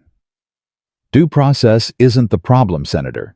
The problem is that victims don't get due process. When I filed my complaint against Callahan, he had union lawyers' department backing and a network of protectors reaching into the highest levels of government. I had a phone video and hope. That's not a fair fight. Murmurs rippled through the gallery. House Bill 3127 doesn't take rights away from police officers. It gives rights to their victims. Independent oversight boards, body cameras that can't be disabled, mandatory investigation of all use of force complaints. These aren't radical ideas. They're basic accountability measures that exist in every other profession. Senator Harrison, a known opponent of the bill, cleared his throat. Ms. Williams, with all due respect, aren't you concerned that this legislation will make it harder for police to do their jobs, that it will create a climate of fear and second-guessing? Destiny looked him directly in the eye. Senator Harrison, do you know what creates a climate of fear growing up black in America? Being taught from childhood that a traffic stop could end your life, watching your brother get handcuffed for walking home from school, knowing that if a cop decides to hurt you, the system will protect him and abandon you. The gallery erupted in applause. Senator Mitchell banged his gavel. Order! Order in the chamber! The noise died down. Destiny continued. Good cops have nothing to fear from accountability. Good cops want bad cops removed from the force. Good cops are tired of being lumped in with predators like Ryan Callahan. She leaned forward. The only people who fear accountability are the people who have something to hide. At 10:30 a.m., Destiny's testimony ended. She stepped down from the witness stand and walked through the crowd. Hands reached out to touch her. Voices called her name. But she kept moving until she reached the gallery stairs. Tamika Reynolds was waiting at the top. You were incredible. Tamika's eyes were wet. Every word. Every single word. I almost lost it when Harrison started talking about police fear. Destiny let out a shaky breath. Like cops are the ones who need protection. You didn't lose it. You turned it around and made him look like a fool. Tamika smiled. Your father would be so proud. Before Destiny could respond, her phone buzzed. Her mother. Where are you? Gallery stairs. Why? Come to my office, now. There's something you need to see. Destiny found her mother in the governor's private office surrounded by staff. Everyone was staring at a television mounted on the wall. Ryan Callahan's face filled the screen. He was sitting in a prison interview room wearing an orange jumpsuit. His face was gaunt. His eyes were hollow. He looked like a man who had lost everything. Because he had. This is his public apology, Governor Williams said quietly. Part of the plea deal. It's being broadcast live. Callahan cleared his throat. His voice was hoarse. I want to address the victims of my actions over the past 14 years. He looked directly into the camera. I was a police officer for 14 years. I took an oath to protect and serve. I broke that oath, every day, for 14 years. His hands trembled on the table. To Tamika Reynolds, I assaulted you during a traffic stop. I left bruises on your arms. I called you names that no human being should ever be called. I'm sorry. To Andre Williams, I handcuffed you when you were 16 years old. I made you miss your grandmother's birthday. I made you afraid of police for the rest of your life. I'm sorry. To William Davis and his son Marcus, I arrested Marcus on false charges. He spent 8 months in jail. He lost his scholarship. He lost his future. I'm sorry. Name after name, victim after victim. Callahan apologized to all 27 of them. By the end, tears were streaming down his face. I don't deserve forgiveness. I know that. What I did was unforgivable. But I want you all to know that I see you now. I hear you now. And I'm sorry. I'm so sorry." The broadcast ended. The room was silent. Destiny turned to her mother. "Do you think he means it?" "I don't know." Governor Williams' voice was soft. "Maybe he does. Maybe he's just scared of spending the rest of his life in prison. In the end, it doesn't matter." "Why not?" "Because justice isn't about his feelings. It's about accountability. It's about making sure this never happens again." She put her arm around Destiny. "His remorse won't give Andre Williams his scholarship back. It won't give William Davis those 8 months with his son. But maybe it will help them heal. Maybe it will help them move on." At 12:15 p.m., the vote began. Destiny sat in the gallery surrounded by the other victims. They held hands as the senators cast their ballots. "Senator Mitchell." "Aye." "Senator Harrison." A long pause. Then "aye." Gasps echoed through the chamber. Harrison had been the bill's most vocal opponent. His vote was unexpected. The roll call continued. One by one the senators voted. Destiny kept count in her head. 32 ayes, 7 nays. Still counting. "Senator Richardson." Everyone froze.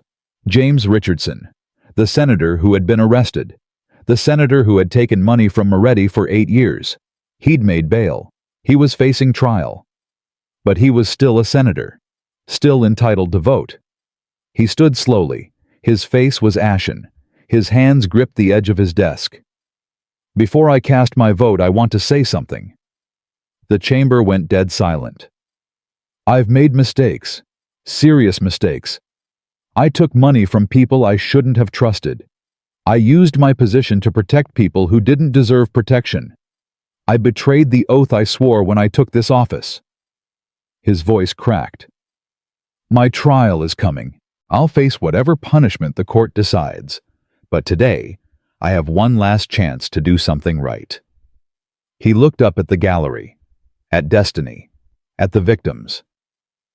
"House Bill 3127 won't undo what I did. It won't give back the years I helped steal from innocent people. But it might prevent the next Ryan Callahan. It might protect the next Destiny Williams." He took a deep breath. "I vote aye." The gallery exploded. People were cheering, crying, hugging each other. Tamika Reynolds collapsed into her seat sobbing. Andre Williams punched the air with his fist. William Davis bowed his head in prayer. Destiny couldn't move, couldn't breathe, couldn't believe what was happening. The final count. 39 ayes, 1 nay. House Bill 3127 passed. At 2:00 p.m., Governor Williams signed the bill into law. The ceremony took place on the Capitol steps. Hundreds of people gathered to watch. News cameras broadcast the moment to millions. Destiny stood beside her mother holding the pen that would make history. "Before I sign this bill," Governor Williams announced, "I want to recognize the people who made it possible." She gestured to the crowd. The victims who came forward. The witnesses who refused to stay silent. The activists who marched. The volunteers who made phone calls. The ordinary citizens who decided that enough was enough. Her voice strengthened. 6 months ago, my daughter was assaulted by a police officer who thought he was untouchable. Today we're proving that nobody is untouchable. Nobody is above the law, and nobody's voice is too small to matter. She looked at Destiny. This bill isn't named after me. It isn't named after any politician. It's called the Community Police Accountability Act because it belongs to the community, to the people, to everyone who ever had their complaint dismissed, to everyone who ever had their word doubted, to everyone who ever looked at a badge and felt fear instead of safety. Governor Williams picked up the pen. "This is for you." She signed. The crowd erupted. At 4:30 p.m., the verdicts started coming in. Destiny was in her mother's office when the first one arrived. Ryan Callahan, guilty on 6 counts, battery, false imprisonment. deprivation of rights under color of law, civil rights violations, conspiracy, corruption. Sentence 20 years, no parole. The second verdict came an hour later. Commissioner David Hayes, guilty on 4 counts: obstruction of justice, conspiracy, corruption, failure to report criminal activity. Sentence 12 years. By evening, 18 convictions had been handed down. 12 cops, 4 judges, 2 politicians, all guilty, all sentenced. And then came the big one. Vincent Moretti, the man behind it all, the puppet master who had corrupted an entire city. Guilty on 23 counts: racketeering, bribery, witness intimidation, conspiracy to commit murder. Sentence life without parole. When the verdict was announced, Destiny felt something shift inside her. A weight she hadn't known she was carrying suddenly lifted. "It's over," she whispered. "No." Her mother's voice was gentle. "It's not over. It's never over. But this chapter is done. And because of what you did, the next chapter will be different." At 7 p.m., the victims gathered one last time. They met at Tamika Reynolds' house. All 27 of them, plus Destiny, plus Keisha and Darnell, plus dozens of others who had joined the fight along the way. The mood was different than before. 6 months ago, they had been strangers united by trauma. Now, they were family. Tamika raised her glass. "6 months ago, I was afraid to tell my story. I thought nobody would believe me. I thought nothing would ever change." She looked around the room. "I was wrong. We all were, because when we stopped being afraid, when we started speaking up, everything changed." William Davis spoke next. His voice was thick with emotion. "My son is starting college in the fall, full scholarship. He got his record expunged last month. When I told him, he cried for an hour." Andre Williams stepped forward. He was 21 now, a junior in college, studying criminal justice. "I used to hate cops, all of them. I thought they were all like Callahan, predators with badges." He paused. "I don't hate them anymore. I understand now that there are good cops and bad cops just like there are good people and bad people. The difference is accountability. The difference is consequences." He looked at Destiny.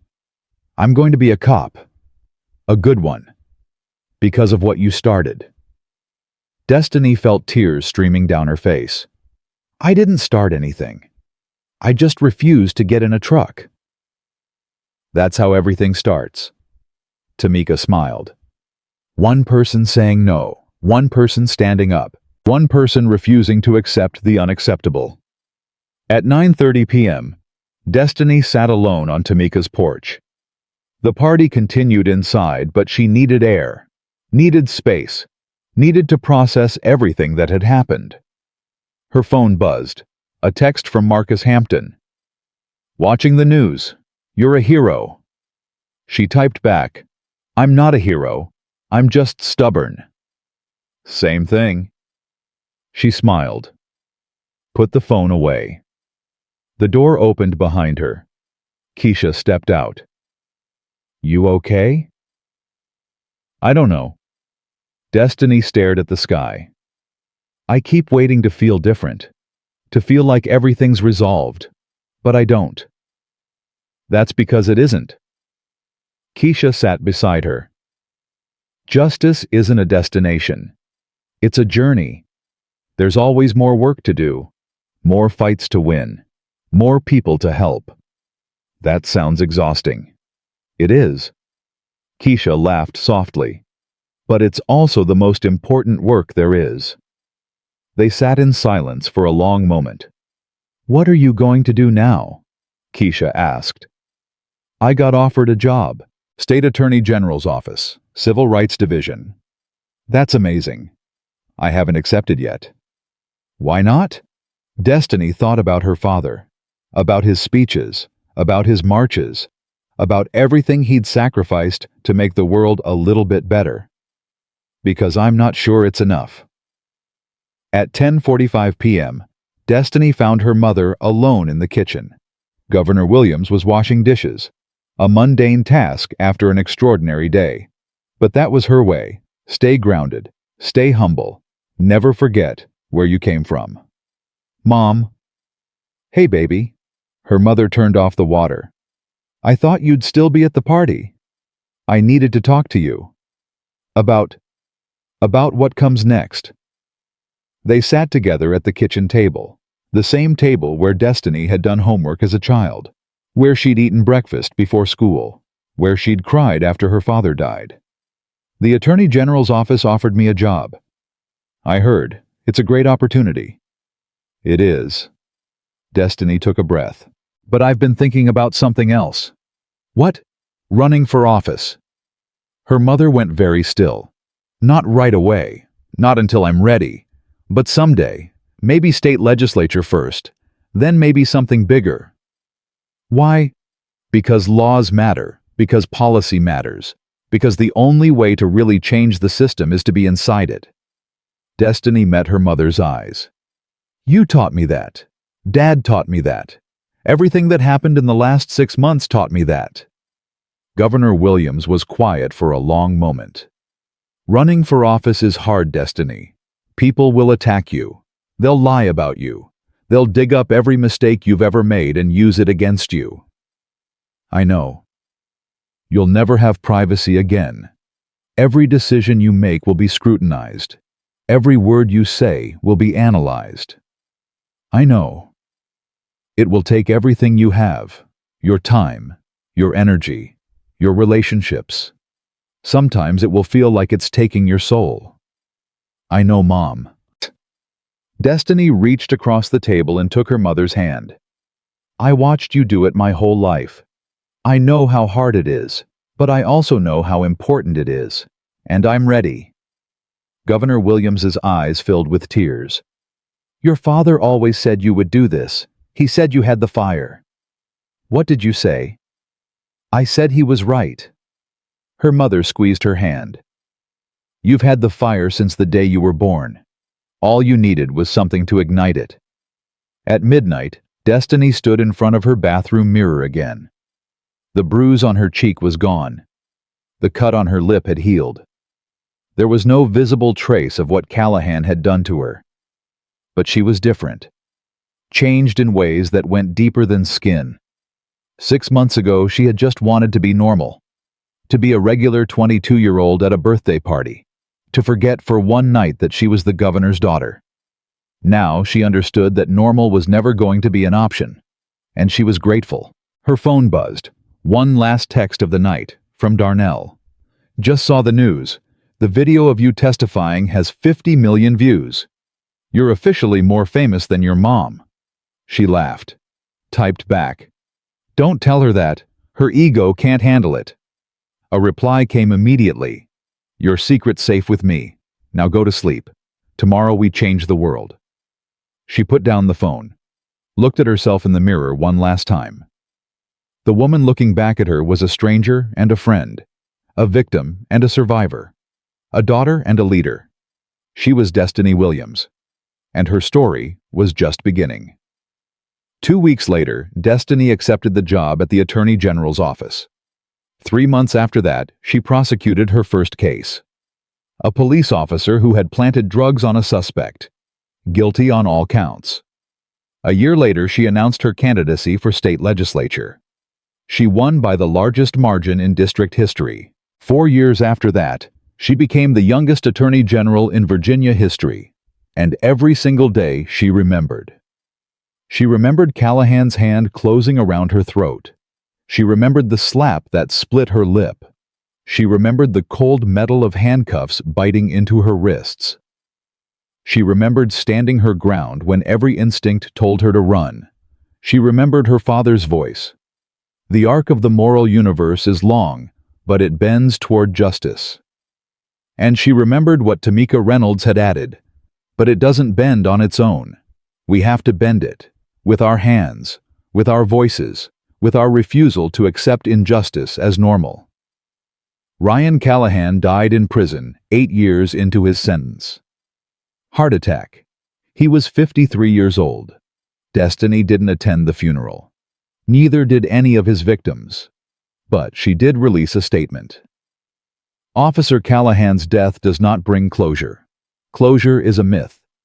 What we have instead is accountability. The knowledge that for once, the system worked. That victims were believed. That justice was served. She paused before adding one final line. May his story serve as a warning to every person who wears a badge and forgets their oath. You are not above the law. You are not untouchable. And if you abuse your power, we will find you. We will stop you. And we will make sure you face consequences. 20 years after the night at Marcus Hampton's birthday party, Destiny Williams stood at a podium in Washington, D.C. The Supreme Court building rose behind her. Thousands of people filled the plaza. News cameras broadcast her image around the world. She was no longer the governor's daughter. She was the governor. When I was 22 years old, she began, a police officer slapped me across the face at a birthday party. The crowd was silent, hanging on every word. He thought I was powerless. He thought my voice didn't matter. He thought he could do whatever he wanted because he had a badge and I had nothing. She smiled. He was wrong. The applause started slowly, then it built. Within seconds it was a roar. Destiny raised her hand. The noise died down. Every day, somewhere in this country, someone is being told their word doesn't matter. Someone is being silenced. Someone is being told to accept injustice as normal. And every day, somewhere in this country, someone is standing up. Someone is speaking out. Someone is refusing to get in the truck. Her voice rang across the plaza. That's how change happens. Not all at once, not overnight, but one person at a time, one voice at a time, one act of courage at a time. She thought of her father, of Tamika, of the 27 victims who had become her family, of everyone who had ever stood up when standing up seemed impossible. To everyone watching, I want you to know something. Your voice matters. Your story matters. Your courage matters. And if you're afraid to speak up, I understand. Fear is real, but fear is not final. She leaned into the microphone. Justice isn't a privilege for the governor's daughters. Justice isn't a gift from those in power. Justice is a right. It belongs to all of us, and it's worth fighting for. The crowd erupted. And somewhere watching from a place beyond this world, James Williams smiled at his daughter and whispered words she couldn't hear but had always known. That's my girl. The story of Destiny Williams didn't end on that podium. It continued in the laws she passed, in the people she helped, in the lives she changed.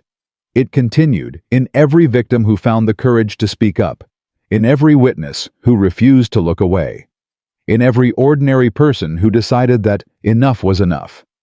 Her story became their story, and their story became ours. Because in the end, that's what justice is. Not one woman standing alone, but all of us standing together, refusing to accept the unacceptable, refusing to stay silent, refusing to give up. No matter how long it takes, no matter how hard it gets, no matter who tries to stop us, we will keep fighting. We will keep speaking. We will keep standing. Until justice is not just a word. Until justice is not just a dream. Until justice is reality. For everyone. That is Destiny's legacy. That is our responsibility. And that is how the story ends. Not with a period, but with a promise. The fight continues, and it needs you. If this story moved you, share it. If it made you angry, use that anger. If it made you want to do something, do it. Subscribe to this channel. Tell your friends. Join the movement. Because Destiny Williams didn't change the world alone. She changed it with all of us. And together we can change it again. Justice isn't coming. Justice is here. And it starts with you.